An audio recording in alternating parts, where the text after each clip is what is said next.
get that cannabis ad hoc Are we ready? together about audits and stuff. It is 5:30. I am calling the meeting to order. Roll call, please. Councilmember Meister, Present. Councilmember Beltran, Present. Councilmember Wyrock, President. Vice Mayor Carrillo, Present. Mayor Flores. Present. We'll now go into oral communications. This is the opportunity to address the city council on any matter scheduled for closed session. Unless additional time is authorized by the council, all commentaries shall be limited to 3 minutes. No one in council chambers for oral communications. Do we have anyone on virtually? No, Your Honor.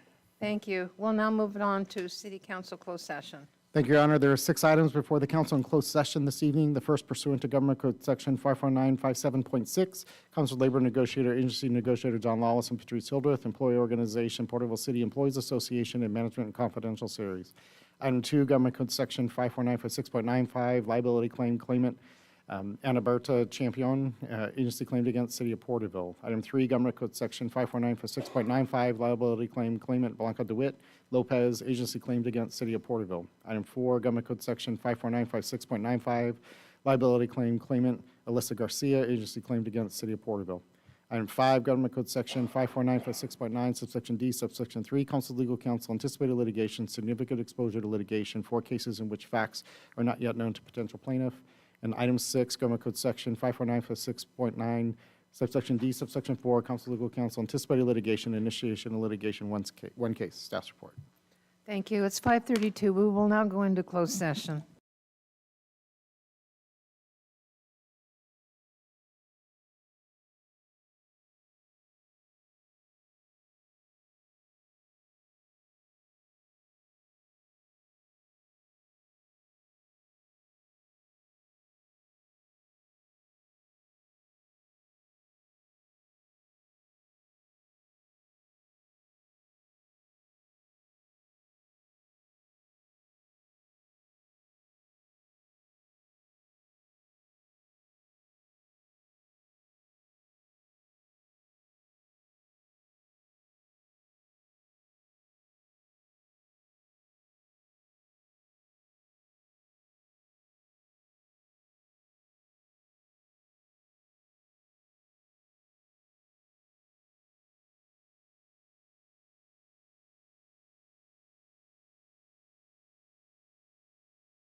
It is 6:32. We will reconvene open session and report on reportable action taken in closed session.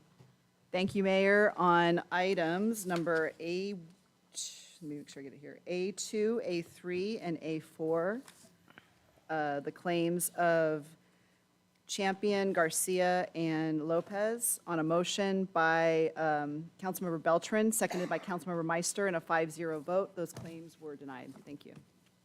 Thank you. All right, we'll move on. I invite you to please stand for the flag salute led by Councilmember Meister, and I invite you to remain standing for the invocation or moment of silence. Salute. Pledge. I pledge allegiance to the flag of the United States of America and to the republic for which it stands, one nation, under God, indivisible, with liberty and justice for all. Is there anyone that would like to come forth and do an invocation? Heavenly Father, we thank you for all this rain that you have been giving us, and ask only one thing: do it in milder forms. Take care of those who work in the support services, because I understand this week is going to be hard on them. Take care of our protective services, the firemen, our police, and our medical personnel on the ambulances. Bless all those who are here. Give us your wisdom to do the right things for our community. Amen. Is there anyone else that would like to come forth? No? Thank you. You may be seated.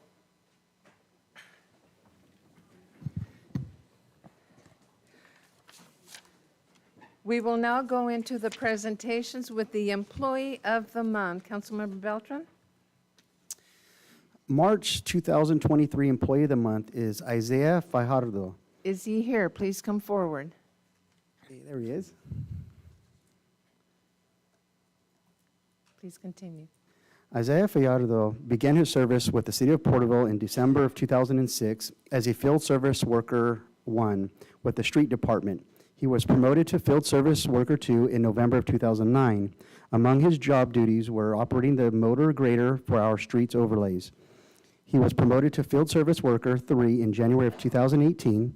With those job duties, he would continue to operate the motor grader, along with assisting in the training of department staff on how to use an asphalt paver on our new hot mixer program.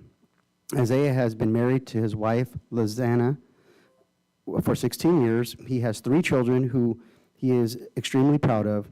In his spare time, he enjoys riding his Harley motorcycle, barbecuing, and singing karaoke in his backyard with his family. He also enjoys leisurely drives with his wife. Through the years, Isaiah has set record years of paving with motor grader and also with the hot mix paver. He really enjoys paving and teaching new staff members how to operate heavy equipment. Please join me in congratulating Isaiah Fajardo as Employee of the Month for March 2023.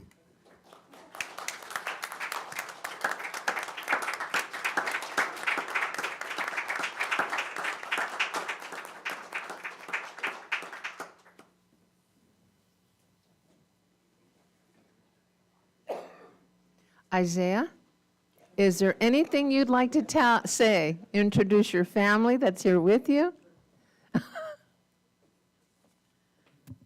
Thank you again. I did bring my lovely wife of 16 years, Lizanne. My oldest daughter, Kiara, she just graduated from Stan State University with Wonderful, wonderful. her bachelor's degree in psychology. My middle daughter, Kyra Fajardo, she's in her 3rd year at Stan State Oh, and in psychology also. And my son, Sheen, he's a sophomore at Porterville High School. thank you very much and congratulations.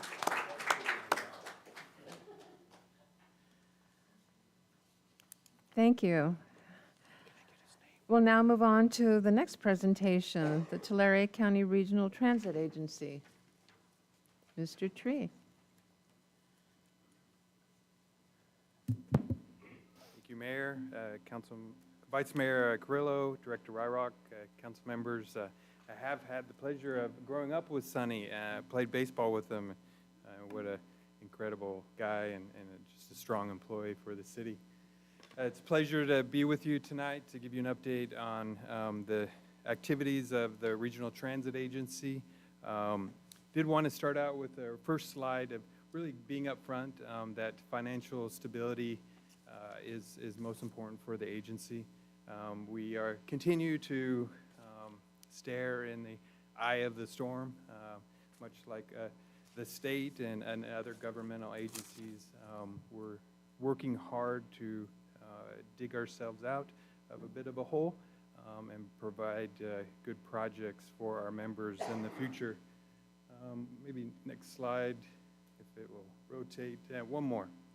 But our goal is to create a regional transportation system that is sustainable for the future. And in order to do that, in order to achieve big things, we really have to think big. And I commend the city of Porterville for being big thinkers for the last several decades in regards to public transportation. Many of the projects that I'm highlighting tonight, the city has pioneered, and we're using those lessons learned and how the city operated those services and expanding them regionally wide. So we have big plans, but in order to do that, I'll be honest, financial stability for the agency is absolutely critical. There is help on the way. From the federal perspective, and just regarding the city of Porterville is in an amazing position. Its allocation for the area has nearly doubled since 2020. So when you look at the allocations that come to the Porterville urbanized area, historically it's been around $2 million, but in 2022 and this most recent federal fiscal year for 2023, it has now ballooned or increased to $4.2 million. Those funds, as designed by the Joint Powers Agreement, those funds are to be used only for this region. It's not to be shared across other agencies. So with that federal funding, the federal government understands that it's going to take a lot for public transportation to really get out of the hole that was dug due to the pandemic. The loss of ridership, it means the loss of revenue coming from the passengers. We're not alone. You see in the news that transit agencies across the nation are really trying to reinvent themselves to be more efficient, to provide services that passengers will actually use. With the additional funding, I think the staff of the city of Porterville throughout the last decade have been extremely smart in their planning of capital projects and been really frugal with that, planning smartly with their projects, and the city is sitting on at least $9 million in reserve funding from the federal government, and that's only adding up each year. There are a lot of projects that the city has had planned for years, and we hope that the Regional Transit Agency will be able to perform those for the city. But priority first, and I start with that, is to ensure that the agency is financially stable, and it's going to take some time, to be honest. But with that, in the next slide, the agency, from a regional perspective, you're thinking big, really looking at lessons learned that the city of Porterville did in 2019. In some respect, response to the pandemic this is the right time to transform our public transportation system, focusing on quality of service, access to jobs and health care, equity of the underserved, having good service to East Porterville, to Strathmore, which is under the Porterville urbanized area. And the last but not least, starting in 2014, the city of Porterville started venturing down the road of operating clean and innovative technology. And it's been a long, difficult road. I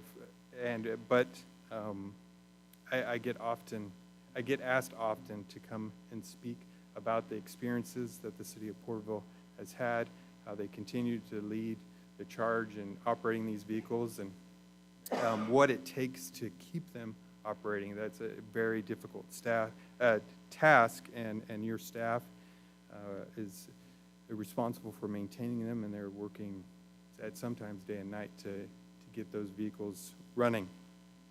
So really there is this transformation going on throughout the region. That's the focus of the Regional Transit Agency.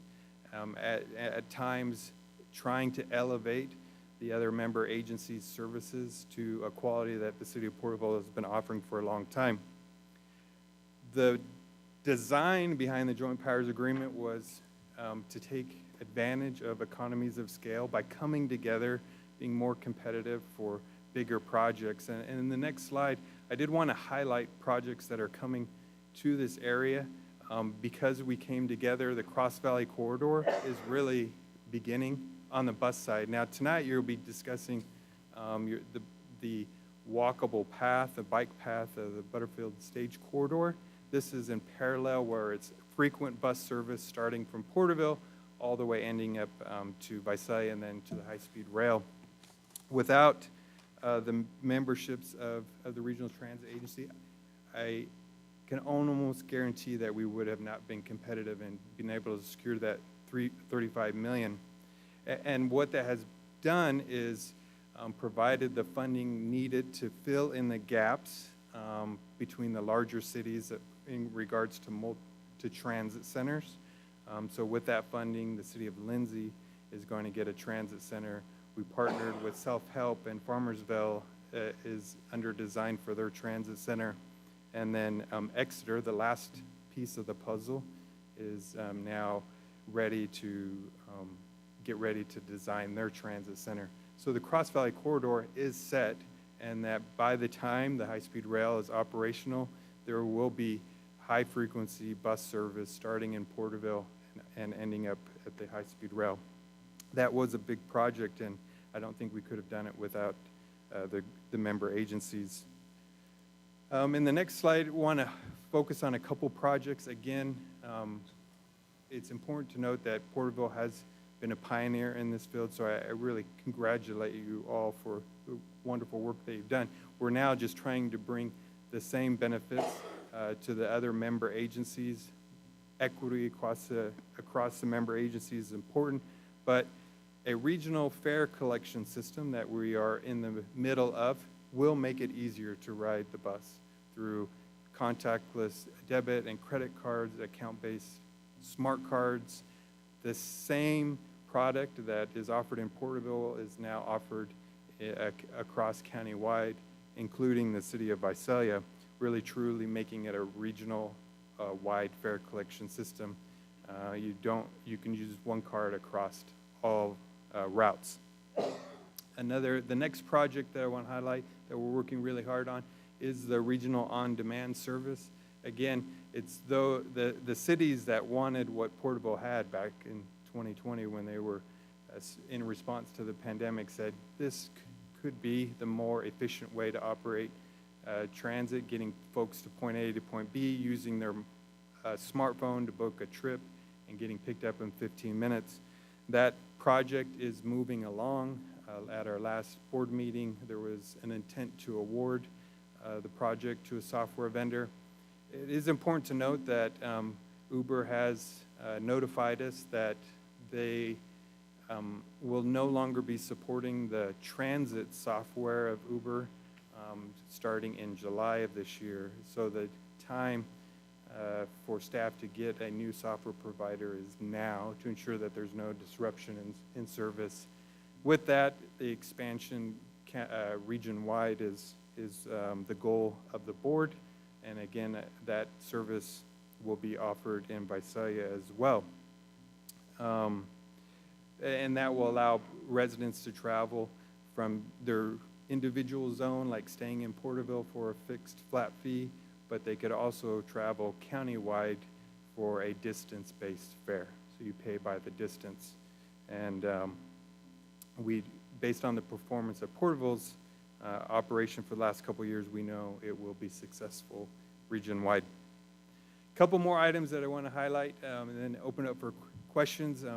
We have had the opportunity to work with the Porterville Unified School District in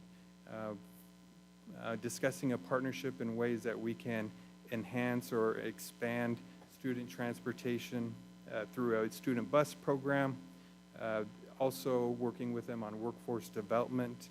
They too have been transitioning their vehicles to zero emission and have faced the similar struggles of maintaining them, finding qualified mechanics. I think there's an opportunity for in the South County to really create a center of excellence that from students in the pathway programs can receive the initial training on not only how to maintain electric vehicles, but also electric charging infrastructure, and then transition right into Porterville College and receive some advanced training. That workforce, and some of those will stay here, will help us keep the vehicles that we have in a good state of repair. Last, I did want to highlight our most recent member to our Joint Powers Agreement, the Tule River Tribe of California, and we appreciate the opportunity to work with staff in an effort to restore their tribal transit, and in essence restoring Route 9, which had been for many years the most utilized route, providing 10,000 passenger trips a month. So that service should be starting this year. We also submitted on their behalf an opportunity to assist the tribe and the city of Porterville to really take a deep dive in not only transportation, but the housing planning and tying those together. The end goal would be to position both the Tule River Tribe of California and the city of Porterville in a prime position to secure additional state and federal funding. We haven't heard yet, but we hope that we are selected for that award. That would be 2 years of technical assistance to our partners. And then additionally, just securing additional funds on behalf of the tribe to increase the level of service from, we call it intercity service, from the tribal community down into Porterville, where they can access jobs, healthcare, schools, et cetera. It is extremely valuable. From speaking with the community residents, they really rely on public transportation. They want it to be restored, and we're working hard to make that happen. Last slide is just talking about branding. It's taken a long time. I didn't realize how long it took to create a logo, but my gosh, it just takes forever. But we are on the cusp of unveiling 3 concepts actually at our board meeting on the 20th. We're extremely excited to unveil what the potential branding will look like for TCRTA, getting our name out, and from that, it really triggers a lot of activities such as new bus stop signage, new bus wraps, a website that is for the region. A lot of good things are in store regarding once we get our logo in place. I thank you for your time, appreciate it, and happy to answer any questions that you all might have. First of all, I want to thank you for the presentation. It seems so, there's history behind this to get to where you are now, especially the connectivity on the corridor where some of them didn't exist, and how I remember looking at the maps and you hadn't connected some of the smaller cities that didn't have that availability, and to remember the discussions about making the fare on all the buses compatible, and so it's come a long way, and especially everything is going in the way of electronics. Everything is, so it pleases me. Did council have any questions for him? It's a good presentation, good information. Please, go ahead. When you talk about financial stability and being in the hole, and then you referred to Porterville receiving 4.2 million, and we're sitting on 9 million. Are you suggesting that you're relying on Porterville, the constituents of Porterville, to fund? And I don't know if I'm coming off as harsh, but Councilman Meister, it's a fair question, and To answer the question is no. Funds that are allocated to the Porterville urbanized area are not supporting any other area. The budget is built in silos based on each membership. I would say that the city is well positioned to perform a lot of capital projects. That means buying additional vehicles, potentially building a maintenance facility. There's been a lot of projects in the queue. I think at this time, to be honest, the agency did not start with initial funding, and we're trying to build a reserve through our budgetary process, being efficient, conservative these early years, so that when Porterville comes to us and says we want to buy vehicles, we have the ability to buy those vehicles on behalf of the member and then wait the 30 days to receive reimbursement from either the state or federal government. At the moment, it's cash flow with big dollar items. For electric bus, it's a $1 million purchase. And so with those purchases in the electric vehicles, you mentioned there's some problems with the electric vehicles. What kind of costs are those? Yeah, well, fortunately, all of the electric vehicles that the city of Porterville owns is under warranty. The batteries are warranted for 10 years. I would say some of the vendors are more responsive to addressing those issues than others. That is one area that we're trying to work through. In particular, some of the early models that the city received, the responsiveness of that vendor must be improved. So they're not responding to the warranty? Yes, I would answer that, and maybe in a way that this space is growing extremely fast. The electrical space, you mean? The industry of electric vehicles, where you'll see in the big news, push, yeah. just a lot of agencies buying electric vehicles. I think that support side is lagging behind. They're trying to manage not only providing increased revenue through sales, but now they need to support those vehicles. What is the percentage of usage? You know, people getting in and using this. You had from Huron to Porterville. How many people use that? Well, the Cross Valley Corridor has not been established yet. Okay. But I would say in regards to ridership here locally, we are still 50% of pre-pandemic ridership. That means before the pandemic, it averaged over 40 to 50,000 riders per month. So if you're 50% of that, it's around 25,000 riders per month. That's Porterville? Yes. Another question I have for you. For the Thule tribe, you said 10,000 users a month. With the relocation of the casino, will that number stay the same? I think there'll be a slight shift in ridership. There was a fair amount of riders that were patrons to the casino, and that was providing that road can be a safety issue, and so I think they realized that it was safer to use the public transit to get to there. But there still is a great need for tribal residents to come into Porterville, but also employees for their education department, their health department. There will still be quite a bit of traffic using that Route 9 service. Gotcha. But will that number drop, do you think, with the casino relocation, or it's going to remain around 10,000 users a month? I think it'll drop a little bit.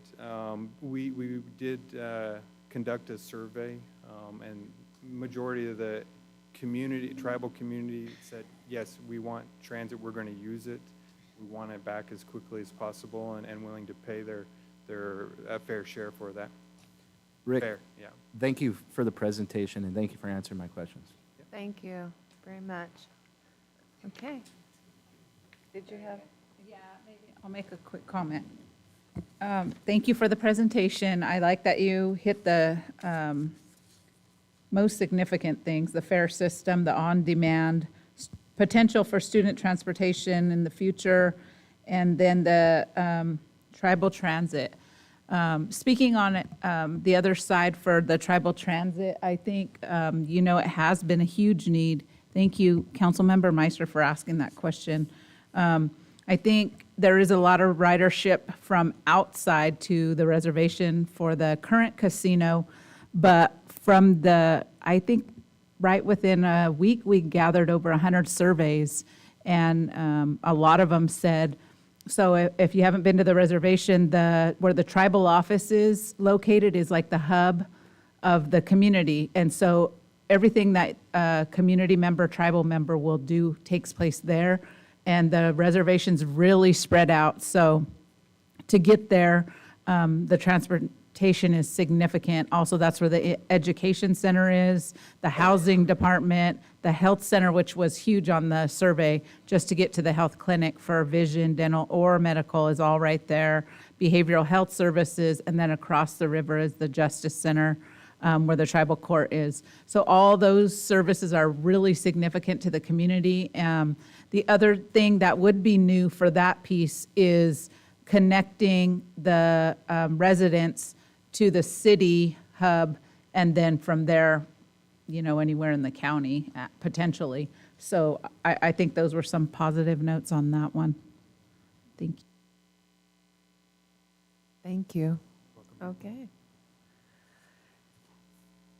We'll now move into oral communications. This is the opportunity to address the council on any matter of interest, whether on the agenda or not.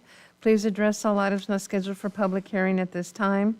Unless additional time is authorized by the council, all commentaries shall be limited to 3 minutes. You will be asked to please state your name and address for the record. The 3-minute per speaker time period will be adhered to so that City Council in an orderly fashion can proceed with its scheduled decision-making responsibilities. Edith Levon, address on record. Surprise, I'm not here for a report. What I am here for is to thank those 2 council members who commented at the end of the last meeting on the reporting I do. See, I do watch it at home.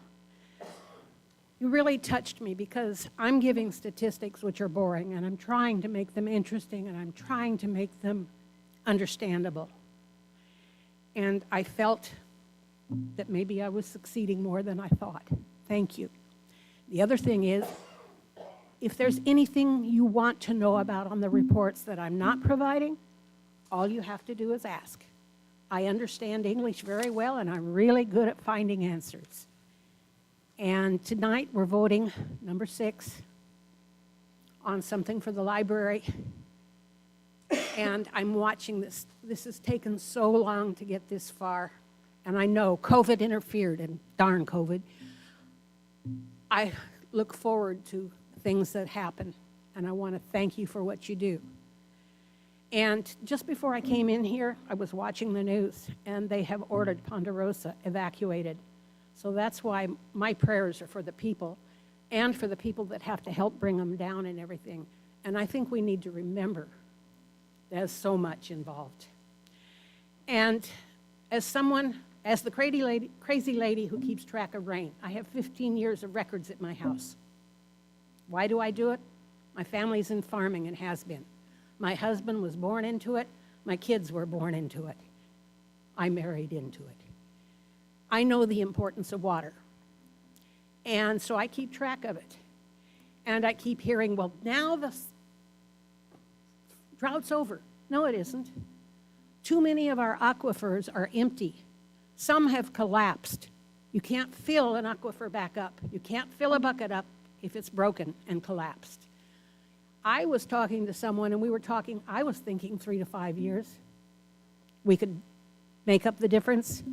But I'm hearing numbers longer than that. So let's pray that we keep getting the rain. But if you want to see where it's collapsed, go to the coast, and along the way on the Boswell properties, you'll see pumps that are up here on cement, but the ground across or underneath it has collapsed. That's an aquifer that no longer exists. Those are the things we need to worry about. Thank you. Thank you, Edith. Brock Neely, address on record. Fernando, these are some items for Mr. Meister.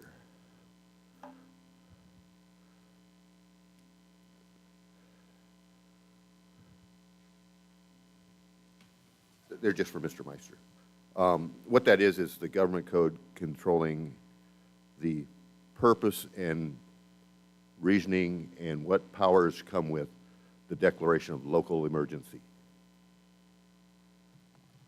It's not just because the city wants to declare a local emergency. With the declaration of drought, if for some reason somebody came in here tonight and said that 3 of our wells failed, it would take you 3 meetings to get that on the agenda and pass action to fix those. With the emergency declaration, it can go on tonight as an emergency item and be handled. So it's not just wanting to declare an emergency. There is a purpose for it, and there are reasons for it. There are policing powers and various other powers that come with the declaration of a local emergency. And as far as the drought, I have a friend that is a geologist at UC Berkeley that teaches geology and hydrology. And he said that it's going to take 5 to 7 years of rainfall like we've had this year to even consider thinking that we're out of the drought. People think that you see water on the ground, we're out of the drought. No. A lot of people also think that we're on a independent aquifer here in Porterville compared to the rest of the state. A few years ago, NASA sent up 2 satellites called the GRACE satellite system that were going to measure the magnetic flux patterns of the Earth. They started seeing these little outlines in their data. So they started overlaying those over where aquifers used to be. They found the Great Sahara Aquifer that no longer exists, but the boundaries are still there, visible magnetically. But they also found in the San Joaquin Valley we have one aquifer. It has different strata, but it's one great big aquifer. We used to have a hydrologist that was consulting with the city that didn't think that was true. He no longer is a consultant for this city. But as technology evolves, we find out more things, and we're sharing an aquifer with everybody in this San Joaquin Valley. So treat it gingerly. Thank you. Thank you, Brock. Is there anyone else that would like to come forward?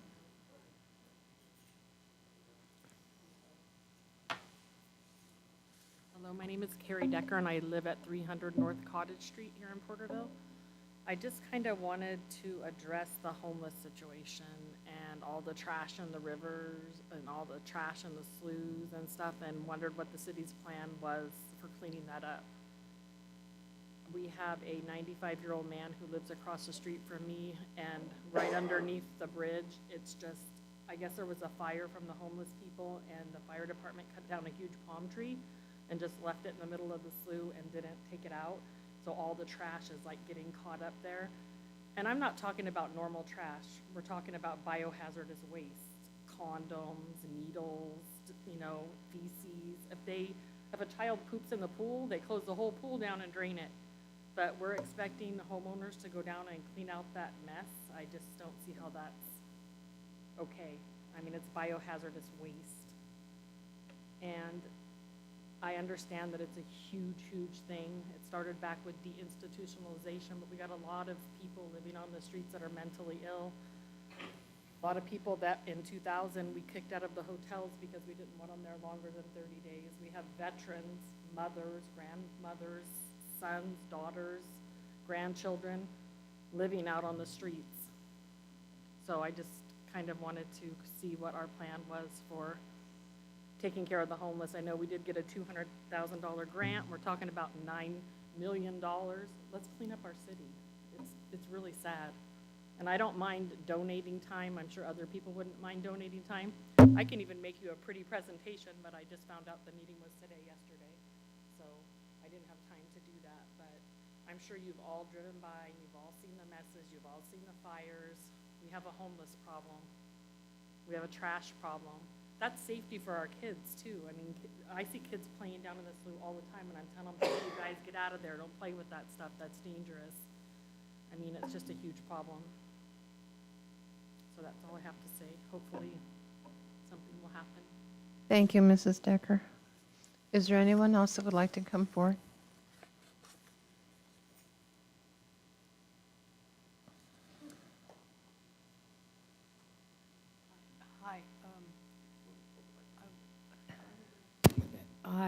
Hi, I think I've been here, this is my third time, and I can agree with the lady that just spoke, because I live on Main Street and I see everything. I know everything that's going on. I mean, I just literally see it with my own eyes. And across the street, on D Street, where the P&R smog is, and then I guess right there where the river goes or whatever, the lady that was there was literally throwing her belongings into the river. And I said something. I called, or I had a friend of mine call Mr. Silva, and he called, and I guess he came out and cleaned it up. I noticed it at 9 o'clock this morning, and then about 12:30, it was gone, and that's fine. But I also know that for the years that it did not rain, all of the people that stayed in those three, I want to say tunnels or whatever, with all of the things that they collected down there, are just floating in there.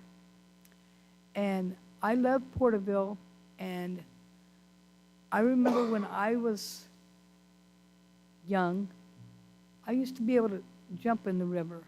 Well, I know, I'll be darned if anybody would let their child do that nowadays.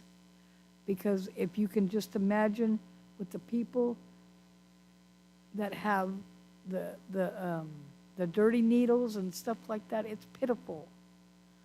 But I was wondering what we can do about that. And I'm willing to help. I'm willing to do the best that I can to help. But it's just, I mean, if it goes from here to the other side of E Street, I mean, it's, all I can say is it's pitiful. And like I said, I love this town. I've been here since I was young, and I'd do anything to help. But I do want to say thank you for cleaning up my shop's area where he is, we're cleaning up that area where his shop is at, because it was just horrible.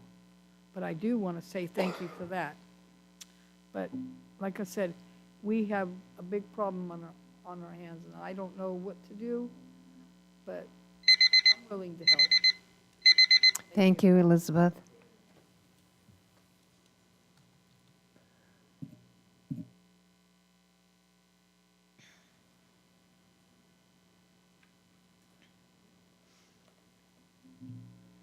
Good evening, City Council members. I'm Stephanie Torres. I'm here on behalf of the Porterville Chamber to provide some updates.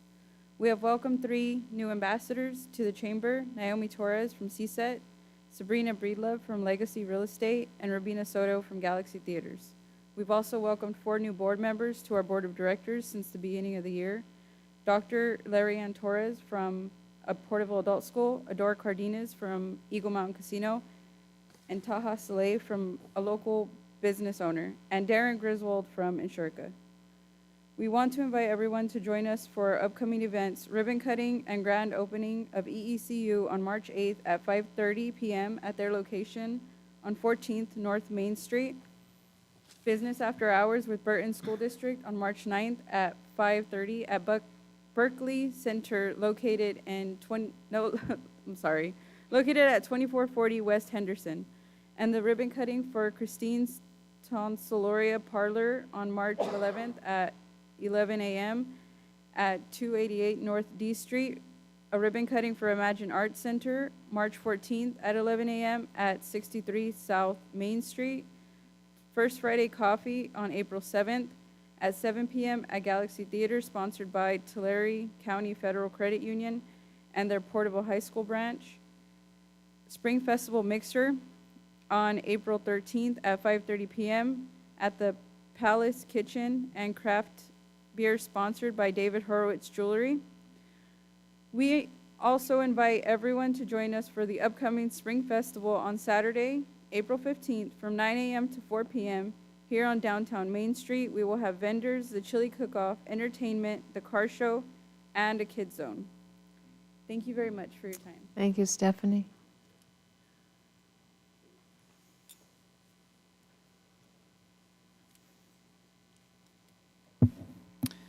Hello, Josh Flowers, address on record. Good evening. Mr. Flowers, I'm going to ask you to remove your cap so we can see you. Sure. Thank you. I like my patriotic hat there, so. I understand. Thank you. All right, so good evening, council members. Tonight, I need to bring up a topic of public safety. Now, before I begin speaking about this issue, I want to make it abundantly clear this is by no means a knock or attack towards our brave men and women in law enforcement. However, part of strong leadership is to always speak the truth. Talking around the problem will not solve anything. So on the day of December 26th, a homeless gentleman approached a home around 2 a.m. located in the East Grand area. I reviewed the video recording from their Ring camera system, which showed the man not of his right mind demanding to be let into their home because he had a mission that he needed to complete. This should strike in accord with you all. My family knows if we have an incident, it's going to take at least 15 minutes before anyone arrives. In the incident I'm referring to on the 26th, from the time she called, she told me that she did not see the police there until 5 a.m., which is 3 hours. Now, again, this is not an attack on the officers. All I'm stating here is 3 hours to respond to one of our city islands is far too long. I have also had the opportunity to tour Main Street of Porterville. I was looking at signing my children up to the gym down here, and when I got to the facility, I was met with a locked door. When I asked why, they mentioned it was the homeless. They just come right in, so this is the only way to deter them. I left there feeling that this is not a safe place to leave my children. I decided to venture down to Main Street, and I noticed other shops have taken the same methods to keep the homeless out. It was by locking the door. You know, so I ended up walking around the area here, and I noticed some burn marks up against the bricks. And just last month, we had a homeless man chasing a 14-year-old around KFC because he thought he stole his lighter. Kid was so scared he fled and jumped into a stranger's car asking him to please drive because he thought the homeless man had a gun. I don't know if he did or not. But if we do not take a firm stance on this now, someone will lose their life. We have to be better. Homelessness is not an issue that can be danced around. We must address it head on. Not only must we protect our businesses which invest in our community, we must show criminals that we are tough on enforcing our laws so that they do not get emboldened. This council must lead from the front on this issue. You must be bold and decisive in your action. You must show the chief of police that you have his back when it comes to cleaning up this community. I know this can be done in California. California City of Coronado nearly eliminated a homeless population with zero tolerance policy and encampments. The mayor stated Coronado funds reasonable services to help those struggling to get back on their feet, but noted the city has no tolerance policy for violating municipal codes. I have solutions to this and ideas that could help beef up coverage without adding to any long-term commitments. I can share those with you next time. The true emergency at this time is homelessness encampments, not the water. So I promise you, no government agency will solve this. This problem is yours to solve at the local level. Again, can I finish just a little bit? Summarize 30 seconds. Again, I ask you to be bold, support your local chief of police, and let the officers do what they do best, which is enforce the law. And if you do, all your constituents, your downtown businesses, taxpayers, and your children will thank you for caring about them. Thank you. Thank you. Is there anyone else? Do we have anyone on virtually? No, Your Honor. Okay, thank you very much. We'll now go into the reports. This is the time for all committee, commission, board reports, subcommittee reports, and staff informational items. Just a singular informational report provided by the police department. There was public comment made at your last meeting about lack of police, enforcement of incidents, and the chief of police provided statistics over this last year just to share publicly, given the question that was raised, what those statistics look like. So I know the chief is here, happy to answer any questions you might have. Thank you. First of all, I want to say thank you for the report and the information. Does council have any questions to this regarding the information you have received? Thank you. It was a great report. Appreciate the chief following up with that information that we received and presenting the facts in the report that are in the meeting minutes. Thank you. Any comment on this side? It's eye-opening, all the calls that our officers deal with in the city. So I feel like they are very active in trying to limit the issues with because the issue that was brought up was the bicycles, and what we had asked for was current, accurate data. So just want to thank the chief also for that. Okay. Councilmember Beltran, any comment? I have a brief comment.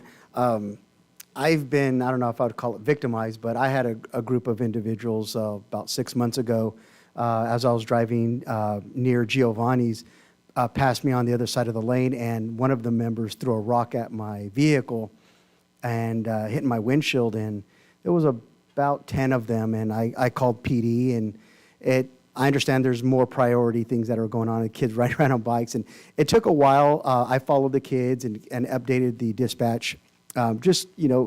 Unfortunately, it took time for an officer to arrive. When they did, the kids were able to get away down through the river areas.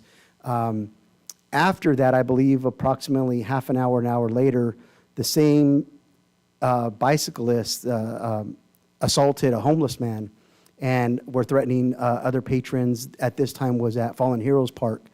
So this definitely been an issue in the community. I've dealt with it a number of times. That one was probably the most significant. So we do understand that's a problem, and I appreciate the report as well. I do know our law enforcement is, they have their hands full. There's a lot of issues in our community that they're dealing with.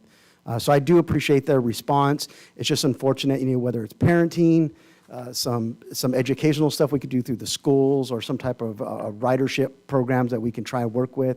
It's definitely an issue, and so we understand it. So thank you. Thank you. Councilmember Meister, any comment? I wasn't going to give a comment, but I've been in closed session with all of you enough to know that this body has the police back. We back the blue. There's no doubt about it, and that's all I'll say with that. Thank you. Thank you. We will now move on to the consent calendar. All consent calendar items are considered routine and will be enacted in one motion. There will be no separate discussion of these matters unless a request is made, in which event the item will be removed from the consent calendar. All items removed from the consent calendar for further discussion will be heard at the end of scheduled matters. Okay, council, how do you wish to proceed? If there are no noted conflicts or any items to be pulled, we have items 1 through 17 this evening.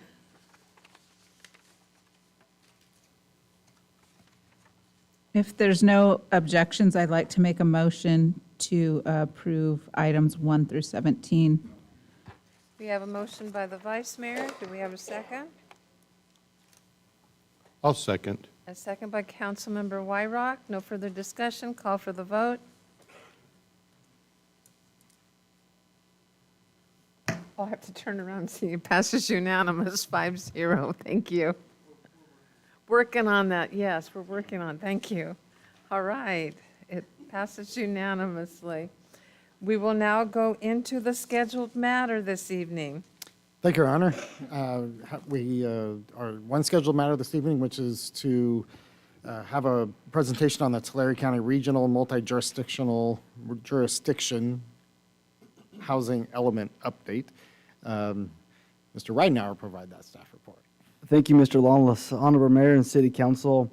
Tonight, Mr. Jeff O'Neill will provide a presentation about our Tulare Regional Multi-Jurisdictional Housing Element that the City of Porterville is participating in.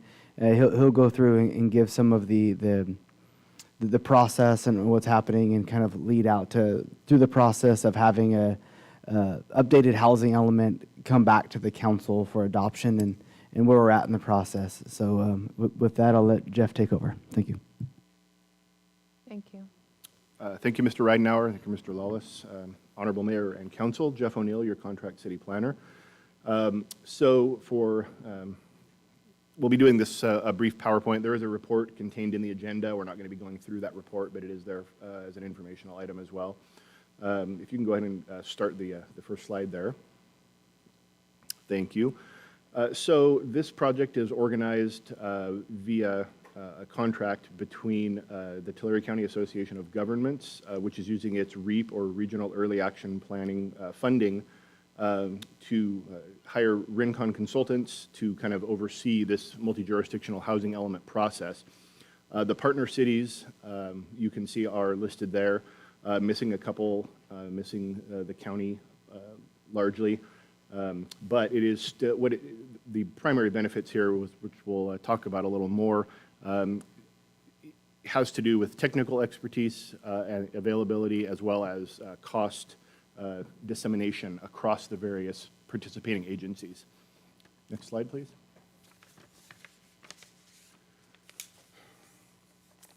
Okay, so here's a brief kind of sectional breakdown of the slides that we will go through, and go ahead and let's start it off with the overview. So under California law, every city and county is required to have and maintain a general plan that contains currently of 8 mandatory elements. The one that we're primarily concerned with here is the housing element, which is governed by its own very large section of the California Government Code, much larger than all of the other elements combined, because housing is such a crisis situation in the state. The housing element is required to be updated on an 8-year schedule in accordance with the RHNA, or Regional Housing Needs Allocation Cycle. It's the only element of the general plan that has to be updated on a particular recurring schedule, and it's also the only element of the general plan that in its entirety is subject to review and certification by somebody other than the local agency. So in this case, it's the California Department of Housing and Community Development. So that beside the fact that it is just mandatory under statute, the city needs the housing element to establish a plan to accommodate residents of households of all income levels, from extremely low to above moderate housing and everything in between. Non-compliance with housing element requirements triggers potential fines, and it could result in the general plan overall being deemed inadequate or invalid, because one of the primary factors that goes into the general plan is that it needs to be internally consistent through all 8 elements. And if one element is out of compliance, then by default, the rest of it is as well. Non-compliance with housing element requirements can also affect the city's eligibility for various housing-related grants, as well as infrastructure grants that are put out by housing agencies, such as HUD and HCD. Now, the regional housing element, which has only been done a few times in California, provides a base set of analyses and data and information that all of the participating jurisdictions can use, and then it contains plans, programs, et cetera, that are specific to each of the individual jurisdictions' needs. So the basics of the housing element, the first step is the needs assessment, in which, starting at the top with the Department of Finance and HCD, trickling down to TCAG and then to the local jurisdictions, everybody examines demographics, trends in housing, existing housing needs, past accomplishments, and projected housing needs, including the needs of special groups. It includes an analysis of constraints, the 3 primary constraints being regulatory, market conditions, which includes economic situation overall, as well as environmental factors, the financial and administrative resources of the agencies involved, an analysis of available sites that can be used to meet the RHNA allocation, and that may include, in some cases, a plan for rezoning property to residential zones that will accommodate new dwellings. And then the housing plan itself, which includes a review of the current or 5th cycle housing element, which is from 2015 through 2023, the goals and policies and objectives that are contained within that plan, which was a standalone document for the city of Porterville. So the RENA process is something that everybody in local agency planning looks forward to every 8 years. The overall housing need for Tulare County is based on projections from the California Department of Finance. Then HCD further separates that into need by household income category. Using methodology, again, that trickles down from the state level, TCAG meets with all of the jurisdictions, not just those participating in this regional housing element, and they collectively determine each agency's respective share of the county's overall needs. And then each jurisdiction is responsible for providing or planning for sites within the city limits or within its overall planning area by income category that will allow it to meet its RENA over the next 8-year planning period. So and some of if there's questions on this particularly, Jason may be better equipped to handle them. He was the co-chair of the RENA committee during that process, whereas I'm mostly just involved with the housing element development itself. So the methodology used by the Tulare region was consistent with regional initiatives such as the RTP and Sustainable Community Strategy, which you're aware TCAG adopts on 2-year intervals on a county-wide level. Then again, broken down by income level, household income level. It accomplishes state-mandated objectives of providing housing, a different mix of housing types, whether it's attached, detached, single-family, multifamily, multi-story, again, across all different kinds of income categories, to promote socioeconomic equity and provide a better jobs-to-housing balance.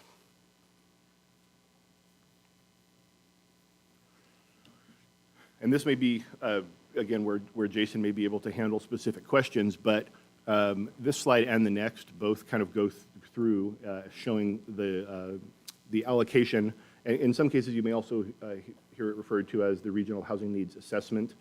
It means the same thing. As you can see, Porterville in the center there is highlighted. Each of the cities, along with the unincorporated area of the county, are responsible for accommodating a certain number of housing units over the planning period within these very low, low, moderate, and above moderate categories, with the very low, low, and moderate being considered generally affordable housing, and the above moderate not falling into that category. Next slide. Similar data showing a pie chart, which is a great graphic illustrating what the city's responsibility will be over this next 8-year planning period. As you can see, slightly less than half of the city's expected housing accommodation will be the above moderate category, with the moderate at 18.2% and just over a third of the low and very low categories. So as part of assessing the city's ability to accommodate the housing, a default density of at least 20 dwelling units per acre is used to determine whether land can support lower income housing. So they don't really go off of what may be in reality. There is affordable single-family housing and there is very high-cost multifamily housing. But for the purposes of just doing these allocations and estimates and projections, the state just says, if it's 20 units or more, you can qualify that as lower income without regard to what actually gets built there. But as a planning tool, it's at least it's universally used. So, and then HCD recommends a buffer of at least 15% more capacity than is required because you can't ensure that the planned density is exactly what these projects get built at. So if you plan to accommodate more than what you'll need, chances are that reality will reflect something that's more in line with what the actual expected numbers were. So in order to meet RENA, building permits for residential development issued after July 1st of this year will be counted towards the 6th cycle, even though the 6th cycle housing element will not have been adopted by that time. So it's a little bit of, it crosses the boundary between, obviously we're talking about a fiscal year start here, July 1st of 2023, even though the housing element will not get adopted until, the cycle doesn't technically start until 2024, you still back count for 6 months to determine whether we're meeting the 6th cycle RENA. We can include projected accessory dwelling units. And as you're aware, the council has authorized the development of a new development code that does accommodate accessory dwelling units in kind of a more accommodating fashion than the way the code is currently written. We do see a lot of applications come in for these accessory units, and they'll be easier to process in the future. And then we evaluate sites by applying zoning appropriate to the RENA needs and coming up with development standards that will accommodate development in order to meet RENA. Go ahead to the next slide. So part of the housing element will include updating the goals, policies, and programs from the 5th cycle housing element. It has to include very specific actions and timelines. It has to identify the constraints that are addressed, again, whether those are regulatory, market-based, what have you.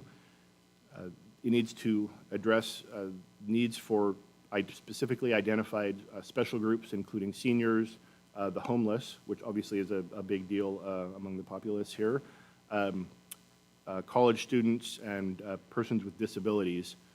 And then the policies and programs can address any of these factors, including production, preservation, and protection, access to housing, and then access to fair housing.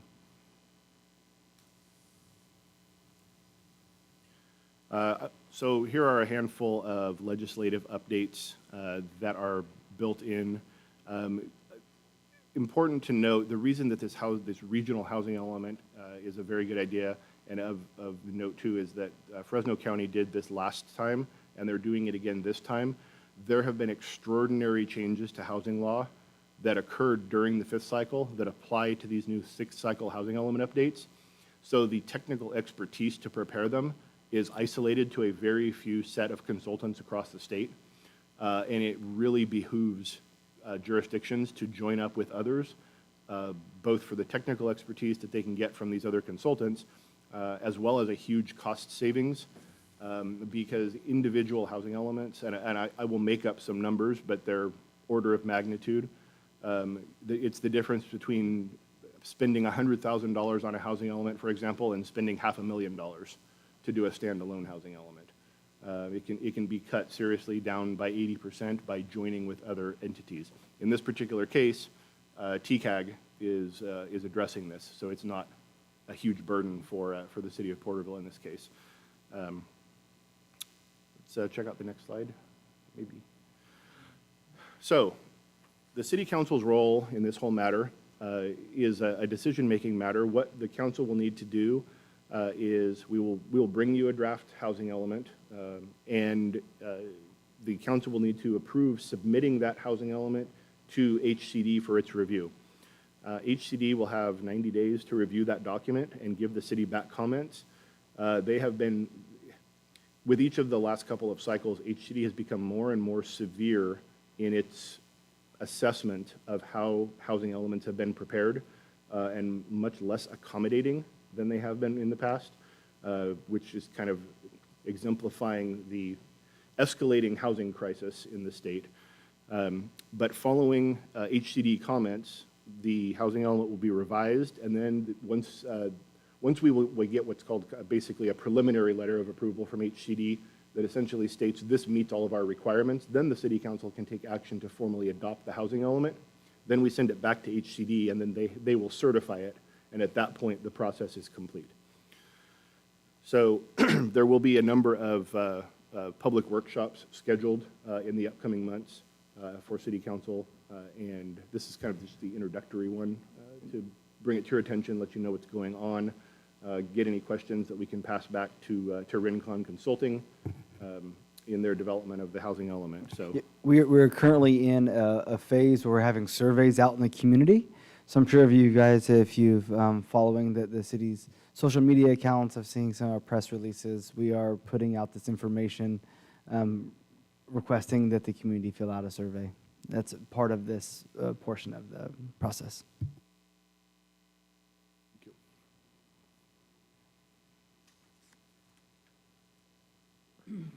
So the estimated timeline, you can see we're having our council study session and undergoing the community survey component in the February, March. That applies to the other cities that are involved in this as well.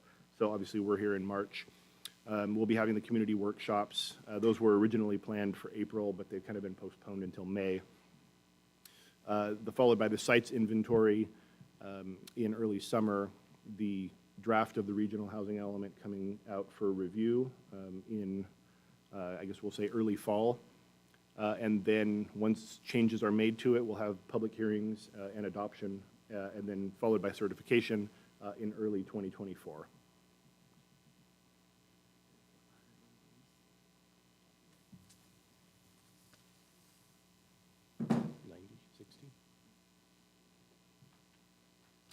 And then here's a graphic put together by Rincon that shows the various components of it. We're kind of still going through using a measuring stick to feel out how the different agencies want to do CEQA for this. There was a proposition from the consultant that there be an environmental impact report done to cover the entire multi-jurisdictional housing element, but that would have required one of the cities to offer to be the lead agency, which meant that would be the agency primarily responsible for the CEQA process. And so that kind of went out the window.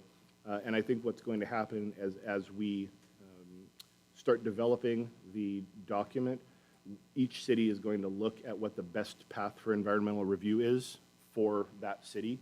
And it could come as an addendum to the general plan EIR. It could come as an initial study negative declaration for the standalone housing element. But we will bring that back to council once we have a firm idea of what the CEQA path will be. Questions? I want to say thank you for that. It's a lot of information, and especially the process. I mean, there are a lot of steps to get there, and especially going into the part where our part and in the involvement. And have surveys already been started? Yes, so the surveys are out and open now. I think I got an email from Rincon today that they're looking for the surveys to be closed in the next couple of weeks. So following this week, we'll also send out another blast on that on our social media accounts. And the consultant did point out that Porterville has been particularly responsive as compared to some of the other cities that have not been. Thank you. Does council have any questions? I don't know why Jason doesn't volunteer the city to take that lead on that. Well, I'm theorizing, so the county was in initially. Visalia had already said that they were, and this has been a conversation that was kind of leading up, and the county initially was part of this. And I think you just answered the question of why they dropped out, is that they knew they were going to be the lead agency in the EIR, which they're going to have to do, and so they didn't want to be responsible for everybody's. Yeah, and as much as I would that now advocate, answers that question. and I would advocate for, I love the whole idea of the partnership here, but I think that taking on the responsibility as a lead agency for the environmental, I can see why that's an issue, because although that's an interesting concept to have everybody do their own environmental on one housing element. So, and I will say, and I don't get the impression I'm trying to say that because we did this in Fresno County, it should be done this way in Tulare County. But for the fifth cycle in Fresno County, they did a multi-jurisdictional housing element, and it had 13 of the 15 cities. It had 12 of the 15 cities plus the county, and each was responsible for a standalone CEQA document, and it actually went. Julia was saying she wondered how that would work. It actually went surprisingly well, and what it did was basically, if any one of the jurisdictions had a problem, it didn't hold up the rest of them. If there's one overarching CEQA document that applies to all of the agencies, and there's a holdup, everybody gets held up by that. So there weren't any challenges to going that route? No, there were no process-wise? challenges, That's good. which was kind of surprising. There was a lot of input, especially during the RENA process and then during the public review process from some of the advocacy groups that didn't feel that the element was doing enough to serve some of the special communities and that sort of thing. But everything went through very simply, and I would suggest that that's probably the best route for this regional effort as well. And again, Rincon seems to be kind of optimistic that some of these might not even need actual CEQA documents. They may be able to make findings of exemption from CEQA. That really depends. I will say that I wrote the CEQA document for the city's fifth cycle element as a standalone. That actually went pretty well, not because of anything I did, but it worked well. So we've got some experience in doing it different ways, and we'll wait to see what the group comes back with and make sure that the council's comfortable with whatever path we take. Yeah, I believe it's the best path forward. I'll tell you that TCAG has been great in this partnership. Candidly, they've been trying to steer the ship for us. But one of the things, they were going to originally be the lead agency, but they don't have any land use authority over any of the cities. And so that's one of the differences in that. And neither do we over any other city, so we would be taking that upon ourselves. So, but with that, thank you, Jeff. And like I said, we're here to answer any questions. And please look out, the community as well as the council for those surveys. Like I said, we'll do another push this week, and you'll see us pushing out for community meetings, stakeholder meetings, and of the sort to have the community input for the document. Council have any questions? Any comments? I have a couple. Please. Could we take a look at slide number 10 again, please? Would that be possible? Some great presentation, a lot of good information, very, very sequential and logical in the presentation. We appreciate that. 10. Slide number 10. And with this, it was about the division. Could you just explain again, is this the percent of housing above moderate? It would be a 47% above moderate housing? Correct, and that's broken down. The above moderate is more than 120% of the area median household income. Okay. But yes, that's what that's saying. 47% of the dwellings over the next 8-year period would be for households with more than 120%. And what's the top level of moderate for household income? The top level of moderate is 120%. Moderate goes from 80 to 120. So we're talking basically 35% roughly for people in our community that are very low income. Correct. And I'm just curious if there might be some information, maybe at another meeting that we could provide on our developer participation in building these types of units. I know that there's some construction going on now that will provide affordable housing for members, but over this period of time, this number, do you think it would pencil out with the projections? Well, so one of the complicating factors of this is that there's stuff happening now, but the permits have to be after July 1st. Correct. So anything that's going on now is falling into your fifth cycle, so it's kind of one of those, if something's happening now, it doesn't count. This is kind of a reset of this, and here's what the target would be. But I think that's where that analysis comes in, is what is, as maps, ton of maps and others are coming towards you, and this is kind of, I guess, one of the progress elements that could be evaluated is over this next 8 years, especially as you're leading into your next general plan, upon this adoption, what progress is made towards it. And that's part of the annual progress report for the housing element, right? Correct. That's the first thing that I was going to say as an append to that, is that, yes, that's part of the reasoning for the housing element APR, is to show the progress towards meeting each of these categorical goals. And then I was going to say something else that now went out of my mind, but I'm sure I'll think of it because it's really important. Mm-hmm. So more affordable, community-based, financed housing for the homeless. Would that count as a housing element at the very low? Yes. Yes, it would.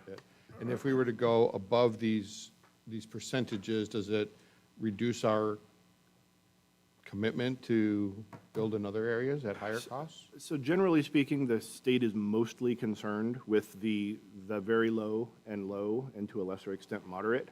If you exceed all of those, they're less concerned with not making the above moderate. The other thing that I was going to say that kind of ties into that is that as part of this sixth cycle, we have to address unmet need. So if we pull the final numbers in for the fifth cycle, and if we are missing in these categories, those can get added on to the sixth cycle requirements. Okay. So, but yes, to answer your question, if we come up with a homeless housing project, or not we, but if somebody does and the city facilitates it through the development process, then yes, that gets counted towards one of those affordable housing categories. My next question is kind of along that same line. I understand we're partnering with these element entities with TCAG and Porterville on this.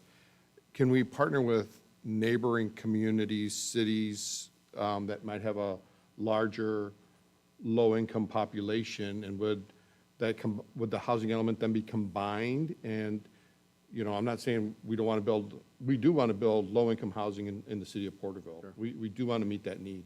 But if we partner with other jurisdictions, does the number then grow and we're in it together? So that, in my experience with these, you cannot actually combine between two agencies. During the RENA process, you can exchange units. And I don't know, I mean, if that kind of horse trading, I mean, I know it's gone on in the Fresno County process. I can only assume that it's gone on in the Tulare County process also. Yeah. By and large, what seems to happen is that the unincorporated areas of the county have what seems like a disproportionately large share, and the county's response is almost invariably, well, we're not here to provide housing developments. We're supposed to be pushing that stuff towards the cities. So then the cities kind of say, oh, okay, well, we'll take some of this if somebody else will take some of that, and that's all fine. But once the RENA is set, what you've suggested, sounds like a logical idea, but I don't know that it is actually feasible. Well, we will have transportation to help. Yes. Some public transportation. And then the last thing, you had a slide near the end about February 24th, providing it all back to HCD, and then they have their time to analyze it and then get it back to us, so that we still might be working on this more than a year from now.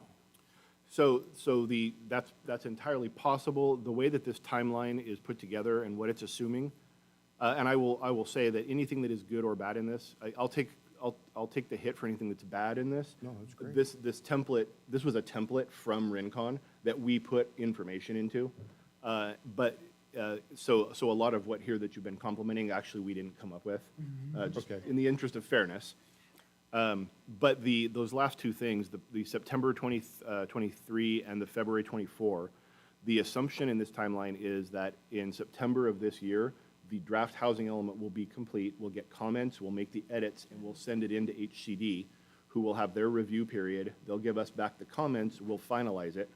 And then in February of 24, we will have received that preliminary letter of certification.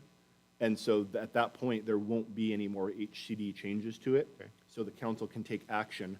Then we send the final stamped version back to HCD, and they say, okay, you're certified. Okay. My final comment is I would hope our developer friends would be able to see these numbers and these percentages and these goals that we're striving to make. And they've been very kind in partnering with us to meet these in the past. And this is a great report out, and I thank you for your time and this information, Mr. Ridenour, too.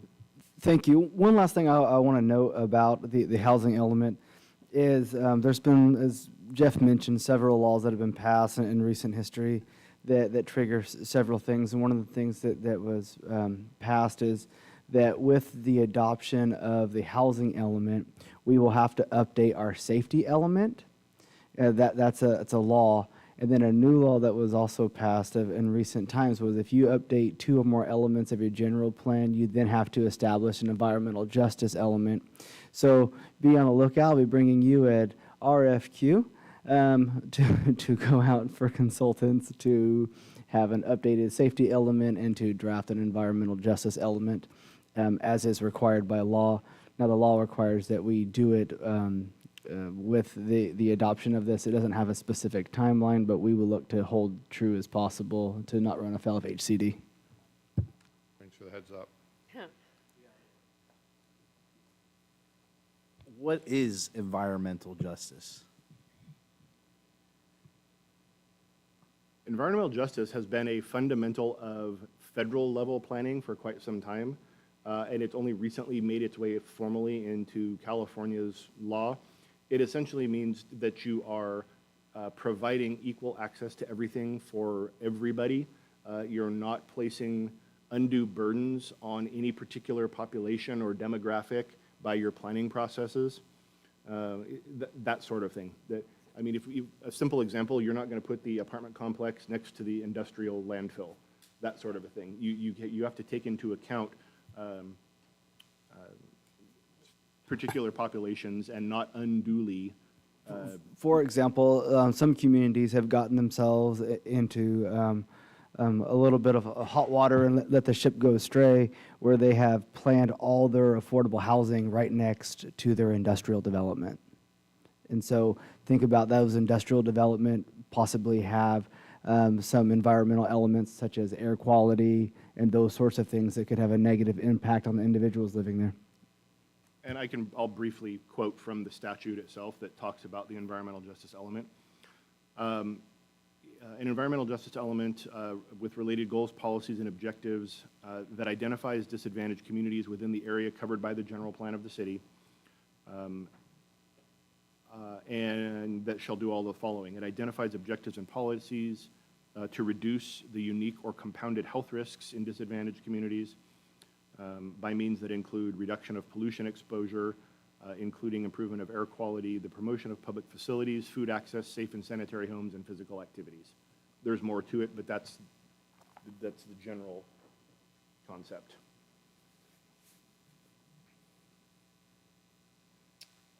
Okay. That's good information.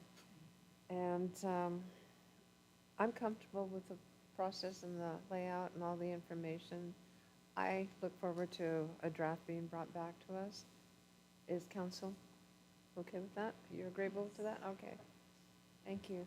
Jeff, thank you very much Thank you, Mayor. for making your journey to our city council chambers. Again, Here in I love Porterville. making the journey to your 2 in a council. row. That makes 2 in a row. Wow. And just to give you a heads up, we are going to go into the AB 1234 report. You're more than welcome. You have a long journey, and it's okay. Interestingly, when you excused me from the last meeting, I had a construction crew coming the next day to work on my house. Tomorrow, I'm having a heart procedure done. But Well, best to you. Best to you, please. I'm not. But again, I don't have a problem staying. Well, I know that you don't have a problem, but we're being courteous because we're being courteous on this, that you live in Clovis, and I understand that, and I believe the council does too. I wholeheartedly and sincerely appreciate that. Okay, Thank you. well, you know where the door is. I'll try not to let it hit me on the way out. It's in good humor, okay? You are appreciated, and I want to thank you for all the information that you provided all of us. There was an abundance. Thank you for letting me talk. I appreciate it. Okay, all right. Now, we will go into the AB 1234 reports. This is the time for all AB 1234 reports required pursuant to Government Code 53232.3. The Calvans, Vice Mayor? Yeah. Is it okay if I do 1 and 2?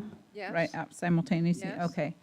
So I'll start with Calvans. The board meeting was on February 9th, followed by stakeholder workshop. The items, the specific items were discussing a lease approved for a new facility. This was in Lemoore. Talking about the van pools, there's 584 currently active. There is a focus on ag van pools. There's 488 of those. And just looking at, talking about the supply chain issues continuing for them while they're trying to repair the aging fleet. Let's see. The second one is Social Services Transportation Advisory Council, the STAC. That one, there's just a few items. Discuss the unmet needs hearing scheduled for March at the TCAG board meeting. TCAG is in the process of advertising to the public and distributing flyers on buses. And there's discussions between City of Visalia and Stack on the north side route. Not a lot really specific to Porterville, but I at least wanted to give the highlights. And that concludes my reports for 1 and 2. Okay, thank you. We'll now move on to item number 3, the Tulare County Task Force on Homelessness. I really am not going to go into it because the presentation that we would have been receiving tonight is the presentation that is going to be brought back from Claudia Calderon. So that pretty much covered the meeting, and I look forward to the information that will be presented to the full council. The next one is Tulare County Economic Development. Mr. Lawless attended. Thank you, Your Honor. It was a fairly brief meeting. The most substantial part of it was a presentation by Cuya Delta Medical Center at the invitation talking about, I would say, the financial impacts and challenges that all hospitals have been experienced. But I would mention this part is one of the solutions that they were looking at and meeting some of their financial hardships was to do a half-cent sales tax and a county-wide. And it was mentioned that, and I guess that was a couple of members of the Board of Supervisors had recommended that to Cuya Delta as potential, given they provide services to a substantial amount of the population of Tulare County. There's obviously some jurisdictional boundaries that would have to be crossed over about that. Sierra View Medical Center wasn't thrilled to hear that Cuya Delta would be crossing over into their boundary and service area as that a potential. But I think it may be helpful, my understanding is the Board of Supervisors had a presentation from Cuya Delta as well at its most recent meeting. It might, and I recently received a presentation from Sierra View CEO Donna Hefner. It might be good for her to come and provide that. I would say in comparing the presentations, certainly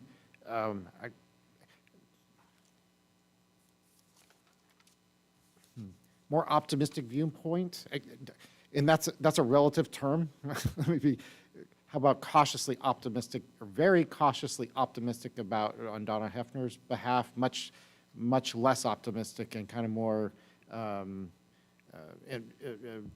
of the challenges being experienced by Cuya Delta, largely because they're being more impacted by closures of hospitals like by Madera and having to take on additional patient loads outside of their district. And so that, which again, going back to the half-cent sales tax measure, doesn't really help when you're also serving Fresno County and other areas. And also interesting to learn, there's still a number of hospital districts that currently exist that don't provide hospital care.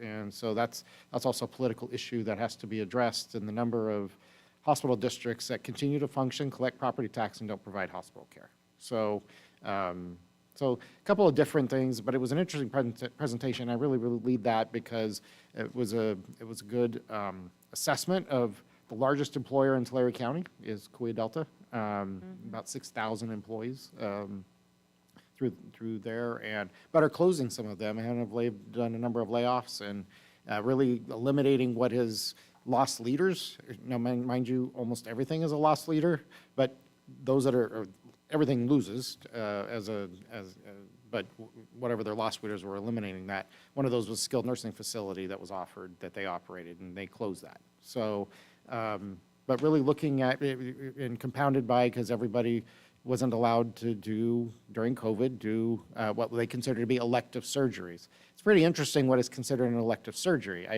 That's not just cosmetic, that could be joint replacements. I didn't know that was cosmetic. So just a lot of financial strain on that. I would say that was the primary part of that, and a really interesting presentation. But I think you being able to share in that would be probably better to hear from Sierra View, given that you're your local provider. And like I said, I received that at a service club level, but I think you would benefit from that. So I think having Donna come and present that to you, I think would be helpful. I would like to have her come and do a presentation to the council at a future meeting. Okay, thank you, Mr. Lawless. Internal Audit Committee, Virtually was Member Julia Liu. Absent was Mr. Rob Taylor. The rest of us were in attendance in person. The scheduled matters, the minutes of January 25 were unanimously approved. The review of the Porterville Kiwanis Agreement between the City of Porterville and the Porterville Kiwanis. I mentioned before that this agreement expired in 2005. Though there was a representative from Kiwanis at the January meeting, there was not a representative for the February meeting. It would have been nice to have had input or someone present from Kiwanis so that we could get some information to that regard. So with that, updates are going to be provided with regard to, were provided with regard to the inspection and notification, restroom access, youth-related events, parking, 5-year lease. Legal counsel will prepare a draft lease agreement with the updated language and be brought to the next meeting. The next item was review of the Tulare County Junior Livestock Show and Community Fair license. Highlighted were the fair license. It remains on city property. Occasional use, carnival rides. There has been communication with regard to the acquisition on behalf of the fair. It was directed that staff reach out to the fair to begin the process of communications to that regard and see if they have that interest. And then we reviewed the list of property use and concession agreements. It was presented to us. The next agreement that will be brought to the audit committee is promoting self-worth, PSW. We will have on the next meeting the Kiwanis, the letter to the fair with regard to outreach, and then promoting self-worth. Meeting was adjourned. The next meeting is for March 29th. Vice Mayor, is there anything else you would like to add to that? No, you covered it. I covered it. Thank you. All right, the next one is the Tulare County Regional Transit Agency. Councilmember Wyrick? Thank you. I want to express my appreciation to Director Tree's presence here tonight and his great report out. I'd like to ask the council to allow me to give a report out on the meeting from February 22nd at our next council meeting on the 21st.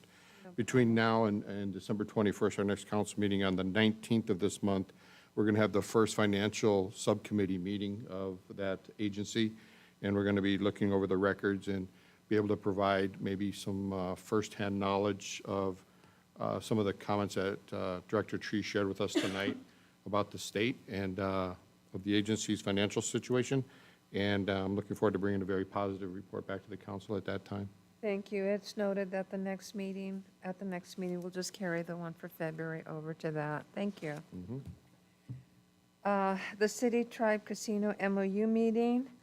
This meeting was an invitation on behalf of Chairman Neil Perone of the Tule River Tribe to meet with the City of Porterville. It was a virtual meeting. The Honorable Chairman was unable to attend. Present were council representatives from the Tule River Tribe, council members Kenneth McDermott, Zachary Janoka, and Amanda Sierra. Yeah, okay.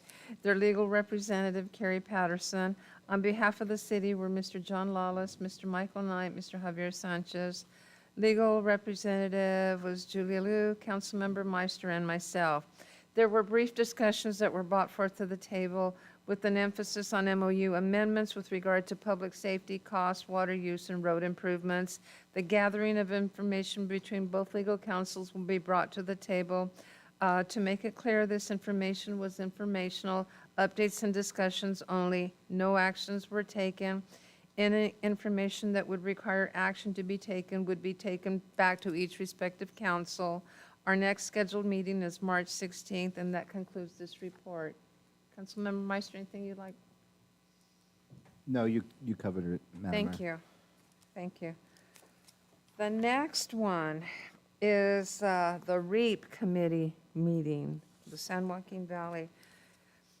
We met on February the 24th. I was in attendance via Zoom, in addition to Supervisor Valero and Mayor Alves. The motion to adopt the resolution for the continuation of teleconference meetings for the period of February 24th and March 23rd unanimously approved. The election of chair and vice chair nominations for both Mayor Gary Yap from the city of Kerman remains the chair, and Mr. Lloyd Pereira, Merced County Supervisor, remains the vice chair. The minutes of June 24, 2022 were approved. The rest of the meeting was informational updates. We received an update of recent REAP activities. Brought to the table was just background information in the early grant funds, how they were awarded to the 8 San Joaquin Valley regional planning agencies. The REAP San Joaquin is for housing that was established, and 4 official meetings have been held to help steer the plan effort. We were provided with the list of the current membership. Discussion was brought up by those who were on the list and have never attended a meeting. There will be a reach out to that regard. Updates were provided for the major work areas, RENA, the Regional Housing Needs Assessment, sub-allocations to jurisdictions, and valley-wide programming. The recap on valley-wide programming are ongoing items such as the housing report, the ADU template program, guide to recent housing laws, REAP workshop series. What is new is the AFFH technical assistance and workshops, has to do with condo construction analysis, inclusionary housing analysis, water supply, Sigma impacts to housing production. The following information is on the websites. The website. The major deliverable is the comprehensive housing project and housing element data sets, the guide to recent housing laws, the San Joaquin Valley REAP workshop series, the ADU template program. If you go into the San Joaquin Valley Committee for Housing, you can look on the website and you'll find these documents there. In progress, fair housing workshops, condominium construction analysis, etc. We were provided a brief update on funding of the Phase 1 and Phase 2, the initial disbursements to COG, to the county COG, and they are working on Phase 3. The update from HCD, it was very brief. They said the reviewers have started working with MPOs, working through applications. Hopefully they will know something in 60 days. Our next meeting is to be scheduled in June. It was noted teleconferencing would be made available. However, there was an emphasis on in-person, and they indicated that they would perhaps schedule it around the San Joaquin Valley Policy Conference that's going to be held in April. No decision was made to that regard. That concludes that report. Oh, the next one is the Tulare County Association of Government City Tribe ATP project meeting. With the elections of the Tule River Tribe brought a new committee representative to work with TCAG. Councilmember Amanda Sierra will be the representative from the tribe to work directly with Ted Smalley. Those present were the Honorable Chairman Neil Perron, Vice Chairman Shai Nieto, Councilmember Kenneth McDermott, and Councilmember Amanda Sierra. Ted Smalley, the Executive Director from TCAG, brought 2 staff, Mr. Lawless from the City of Porterville. I was present representing Mayor and the TCAG Vice Chair. This meeting was coordinated by Mr. Smalley for the express purpose of updating and informing the Tule River Tribe that their complete street projects and 2 pedestrian bridges project was recommended for funding. It would be on the agenda for the TCAG meeting of February the 27th. It was important to establish the lines of communications where all will be made between Councilmember Sierra to Mr. Ted Smalley. It was a good meeting. Chairman Perron thanked us for continuing to partner and collaborate on these projects. All this was informational and status updates only.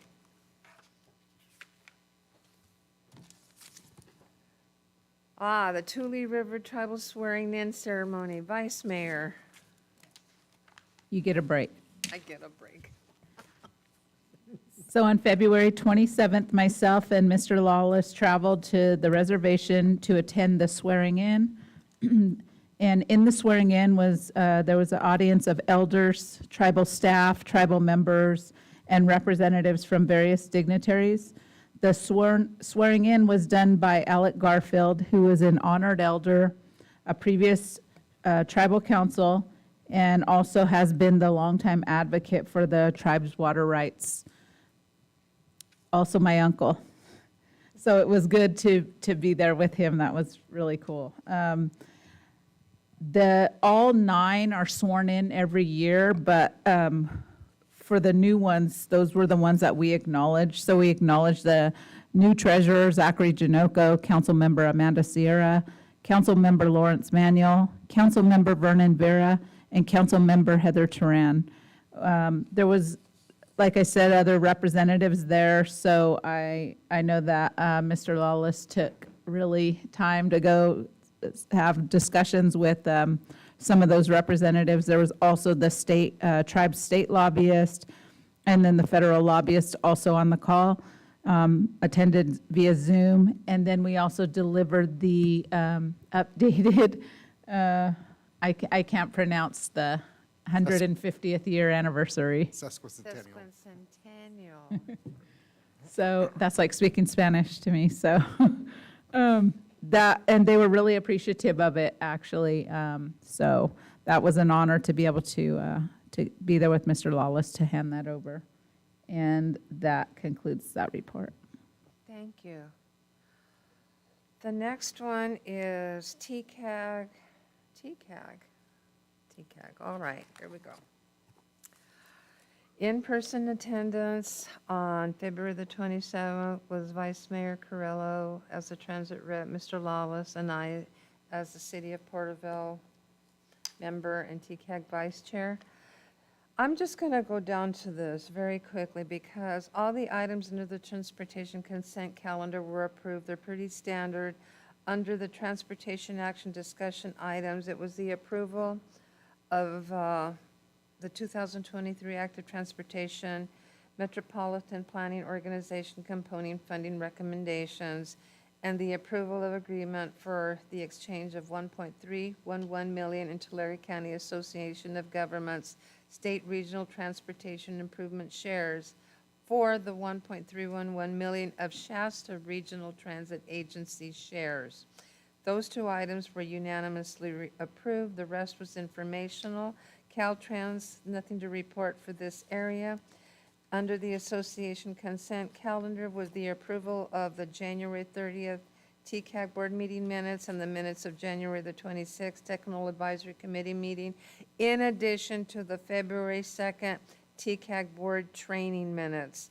Adoption of the resolution to the fiscal year overall work program for 2022-23, the reappointment of alternate member at large number 2, which was Davis Ward. All of those items were unanimously approved.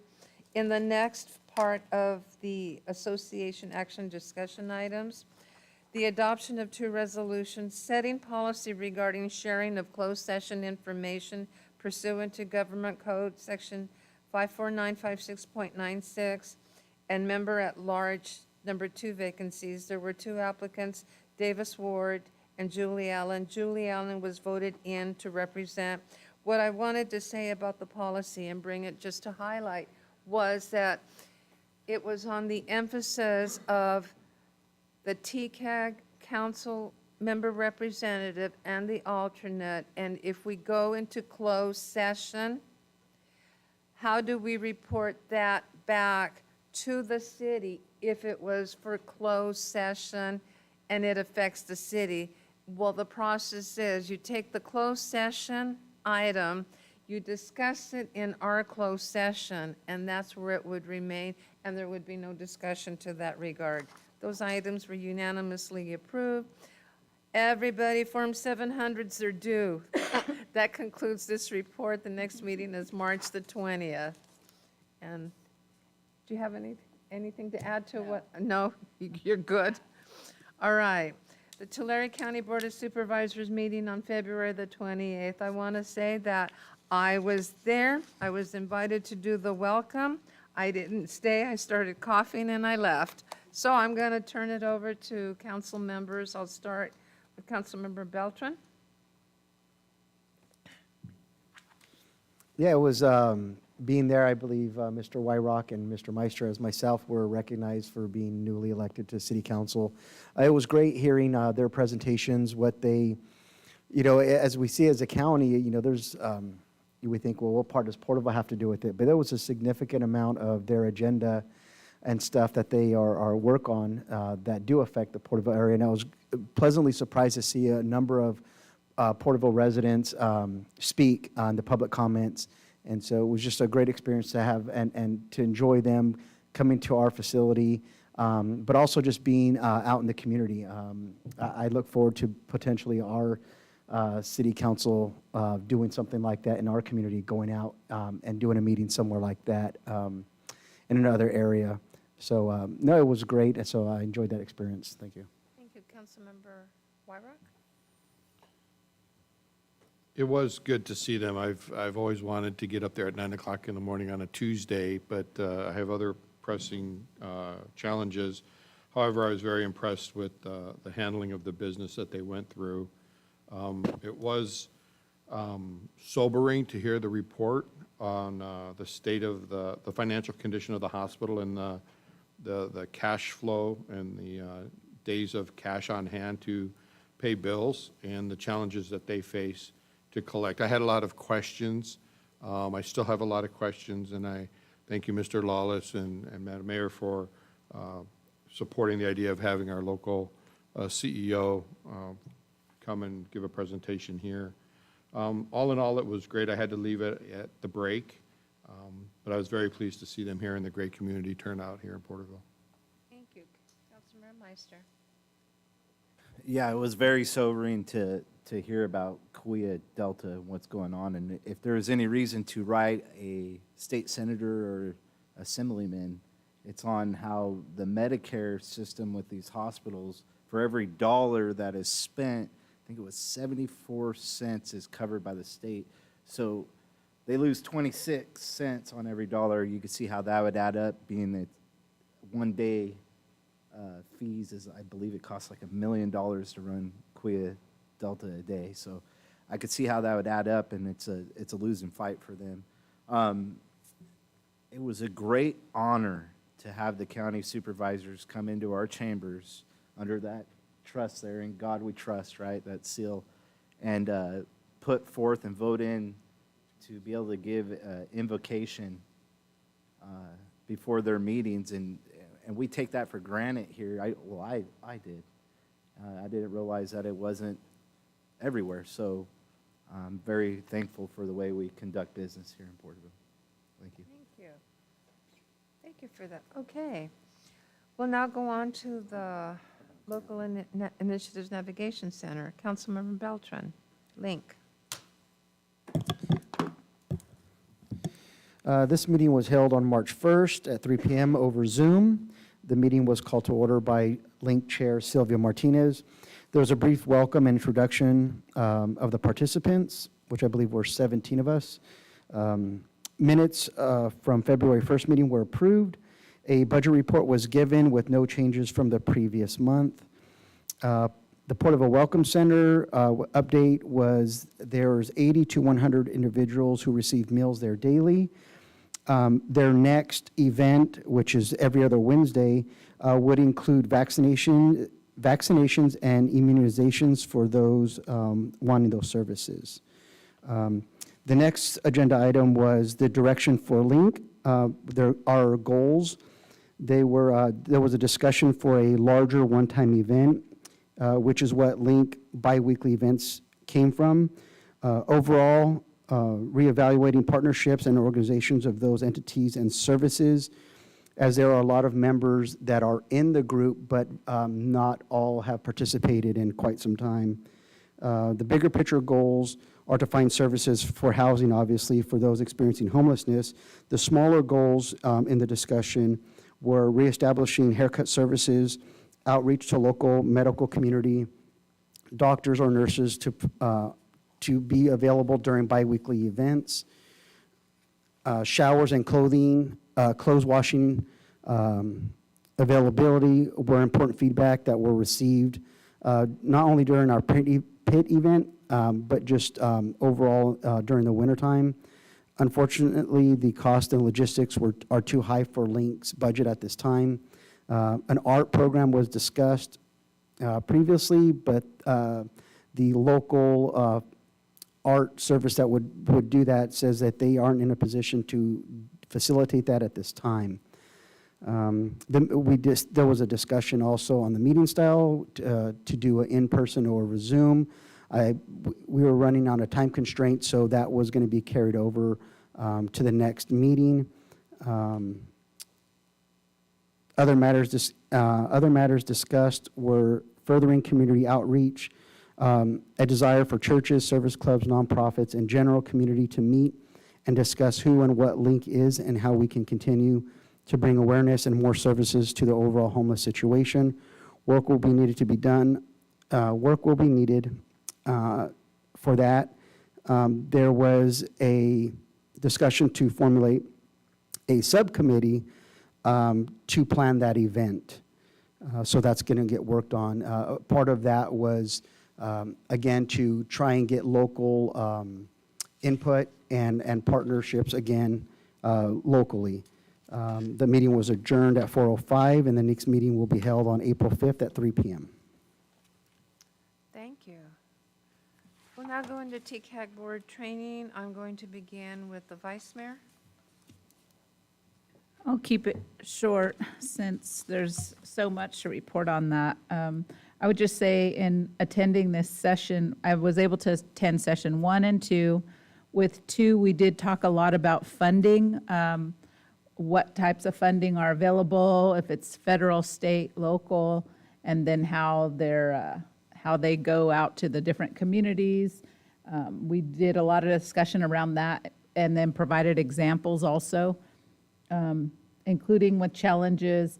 A couple things that I really liked was that they brought up different city managers to hear different perspectives, and I honestly wish there was a few more, just because hearing the different examples help us to kind of see what everyone's dealing with, because it is different in the different areas. The other thing I liked is that we got this really great binder, which is full of information too, that we could just read and read and read, and they really outlined everything really well to help the training. I'm grateful that most of us were able to attend, because it is hard when you're working to take, pretty much 2 full days off to attend. So I was grateful that we got the information and are able to keep learning and looking forward to the retreat. Thank you. I'm going to make a comment and then I'll reserve for closure. I just want to say that this training was done in 2 sessions, but I was grateful that the training was open to council members, and that those that attended benefited from it. And I'm only disappointed that there were cities that did not attend. Now, Councilmember Meister, please. Well, yeah, a lot of it was on financial. I learned some new terminology, and it's the color of money. I like the way that's put. We had a comment tonight on oral communication about the $9 million that we're sitting on. Well, with the color of money, there's certain strings to it attached to certain grants, and so there's rules in the way we spend this money, and so they call it the color of money. And Measure R through TCAG is the color green, which is what we like, and we're able to utilize it without as many regulations, and that was something that really sticks out to me.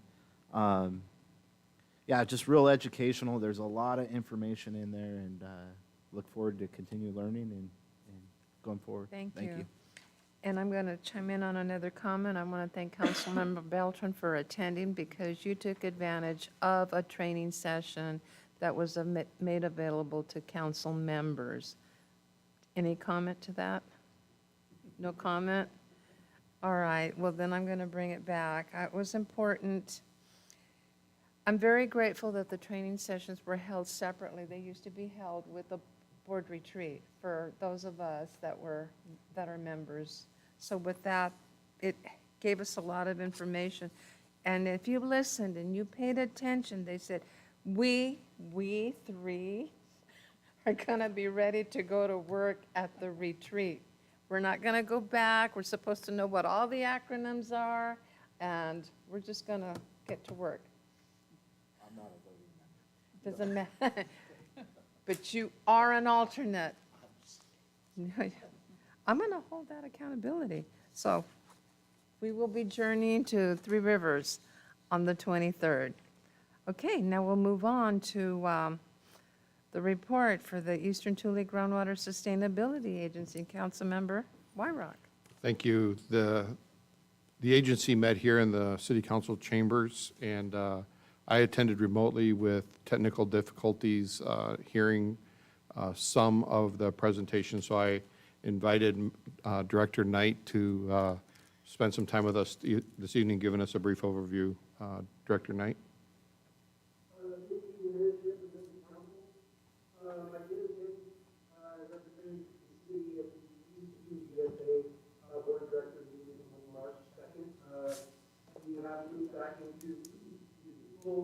In-person meeting with some participation from the public via Zoom. So we met at 291 North Main in the City Council chambers, going over roll call, public comment, receiving consent items. Consent items were approved in one motion, excluding one of the items on the consent calendar was to receive the 2022 auditor's report on behalf of the Eastern Tule GSA. That report was incomplete currently and is brought back to the next meeting. Administrative items were to receive reports from Porterville on the Tule Basin annual report, identifying the extraction rates and consumption numbers used throughout the Tule GSA. The board of directors did take action and approved a budget to participate in the mitigating land repurposing grant. We'll be moving forward with that. Additional reports were to follow on the accounting of the implementation and groundwater extraction fees and assessments for Eastern Tule GSA by Porterville.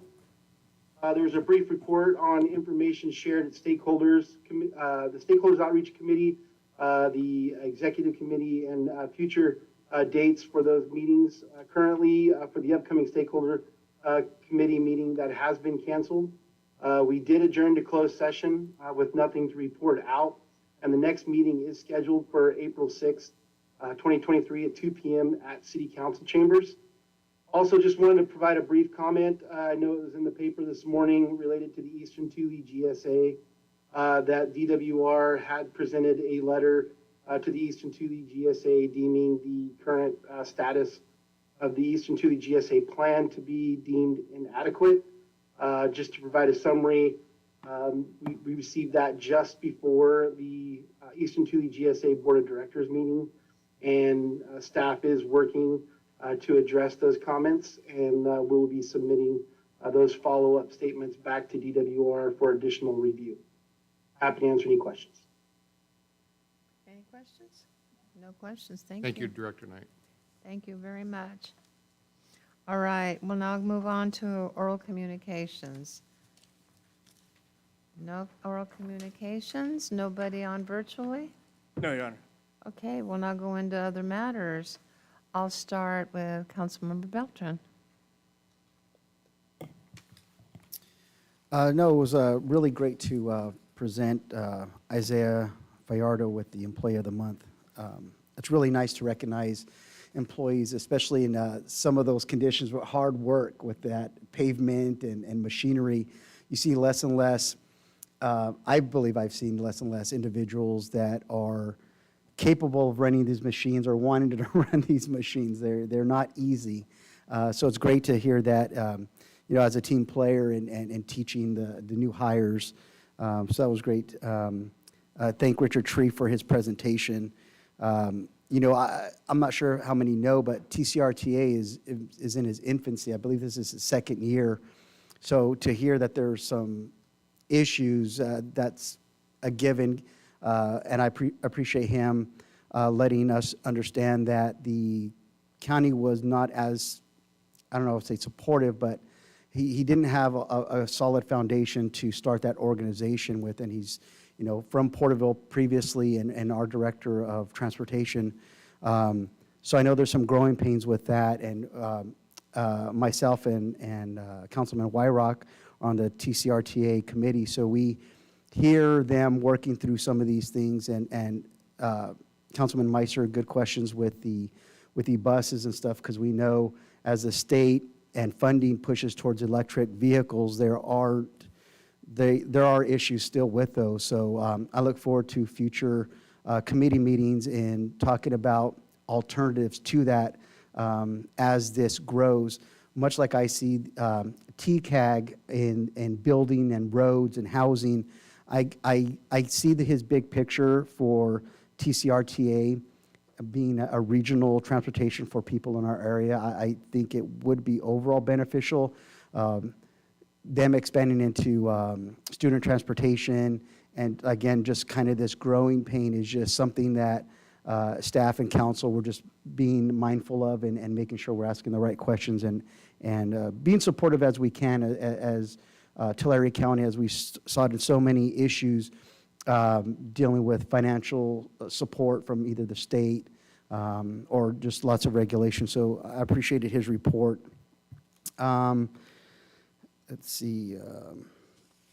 I wanted to say another part was Councilman Wyrock didn't mention he's going to be going to a conference in Tahoe, right, for TCRTA? Oh, yeah. Yeah. When is that going to be? I don't know, I gotta look. Okay, I know it's coming up soon, so. After the snow melts. Well, I believe they said they're going to be doing some, normally they would do golfing, but that's not feasible right now. So. Maybe snowshoe badminton or something. So just safe travels when that, because I know it's coming sooner than later. So safe travels for that.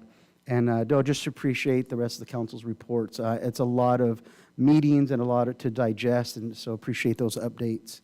And with that, thank you. Thank you. Councilman Wyrock. Thank you. Short night, but a long night. Today I drove by some city crews working on some repaving on North Plano with good advanced notification for drivers to prepare for the flaggers ahead, who had good eye contact and led us safely through both directions. And I did notice going by, there was a couple of city crews watching the quality of the work.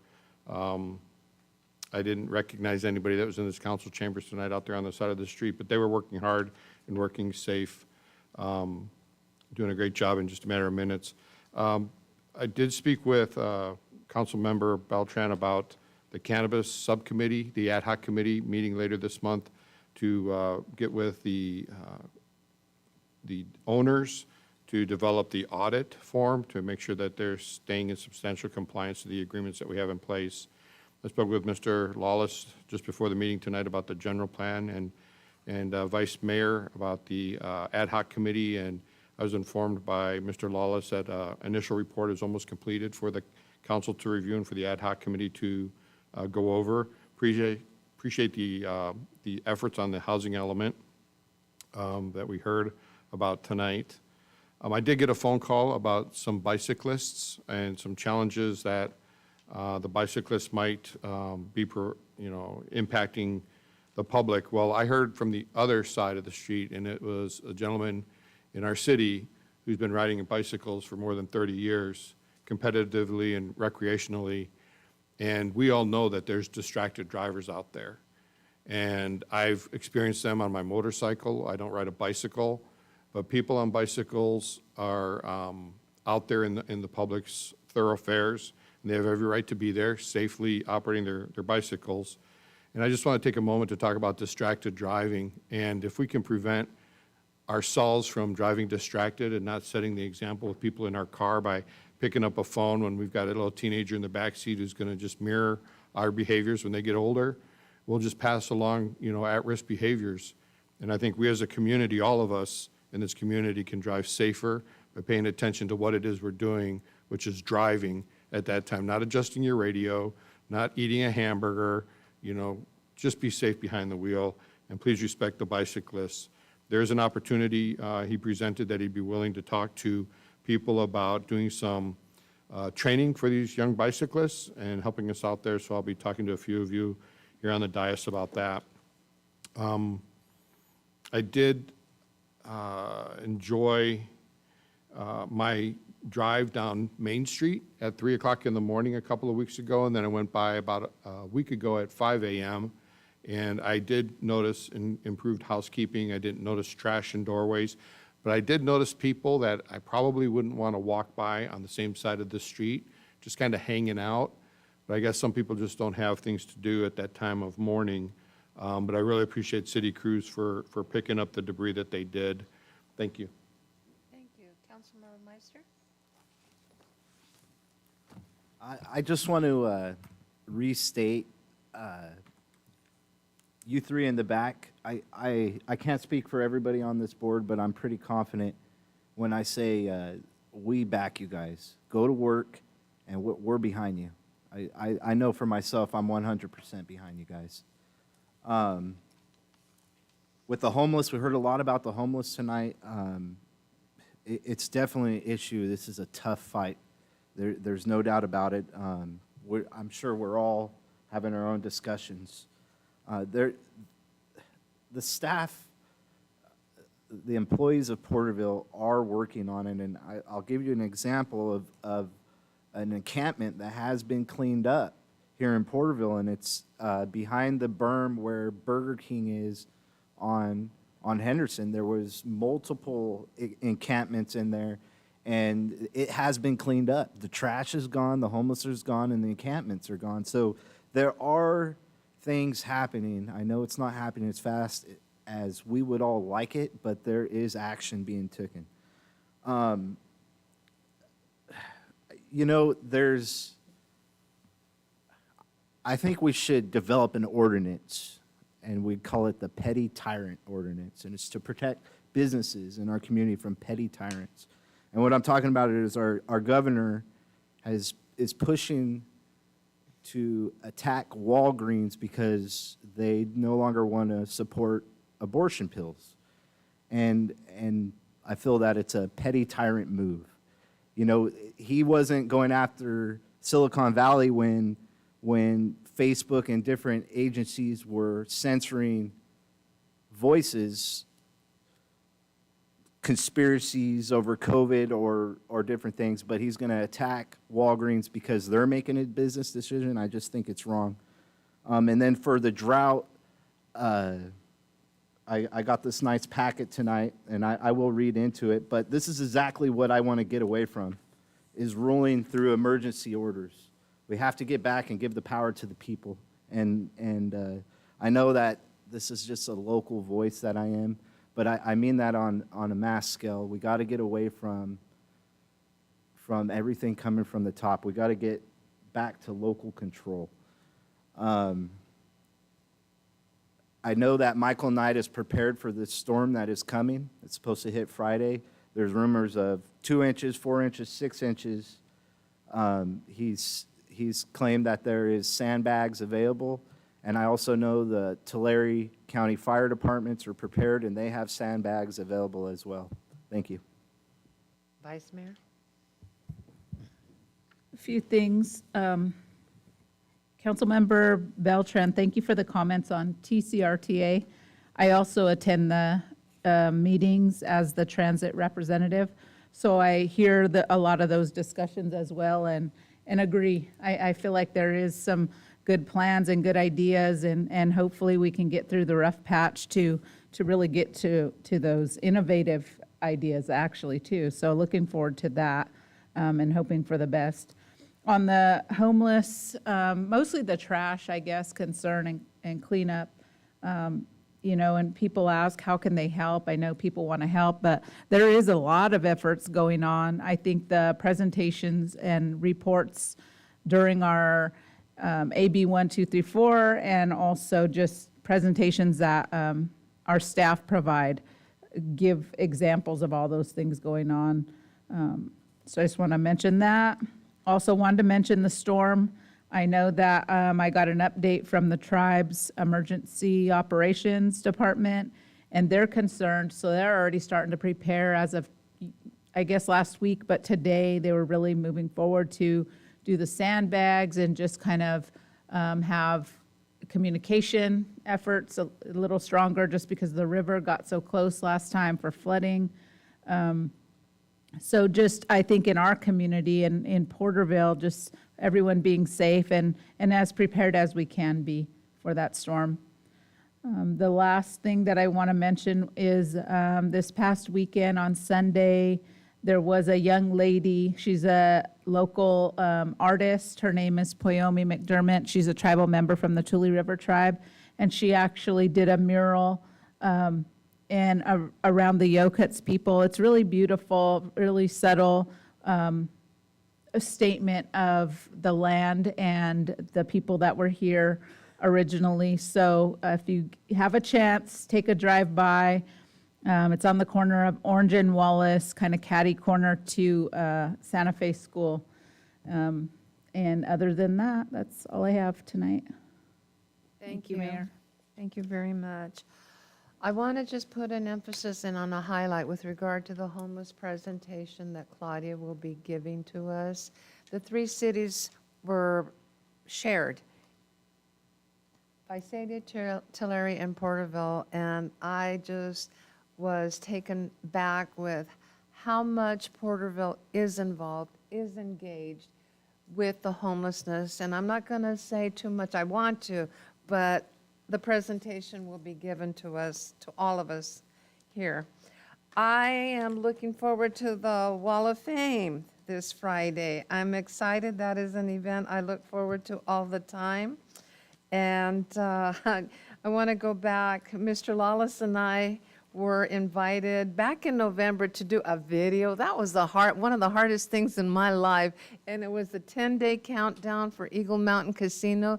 They will start airing that video when the casino, 10 days before the casino opens up, as a little sneak to the actual opening day. I was here in council chambers yesterday because I had been invited to do the Spanish version. And I just want to say, those little videos are tough. They put you on the spot, but I survived it.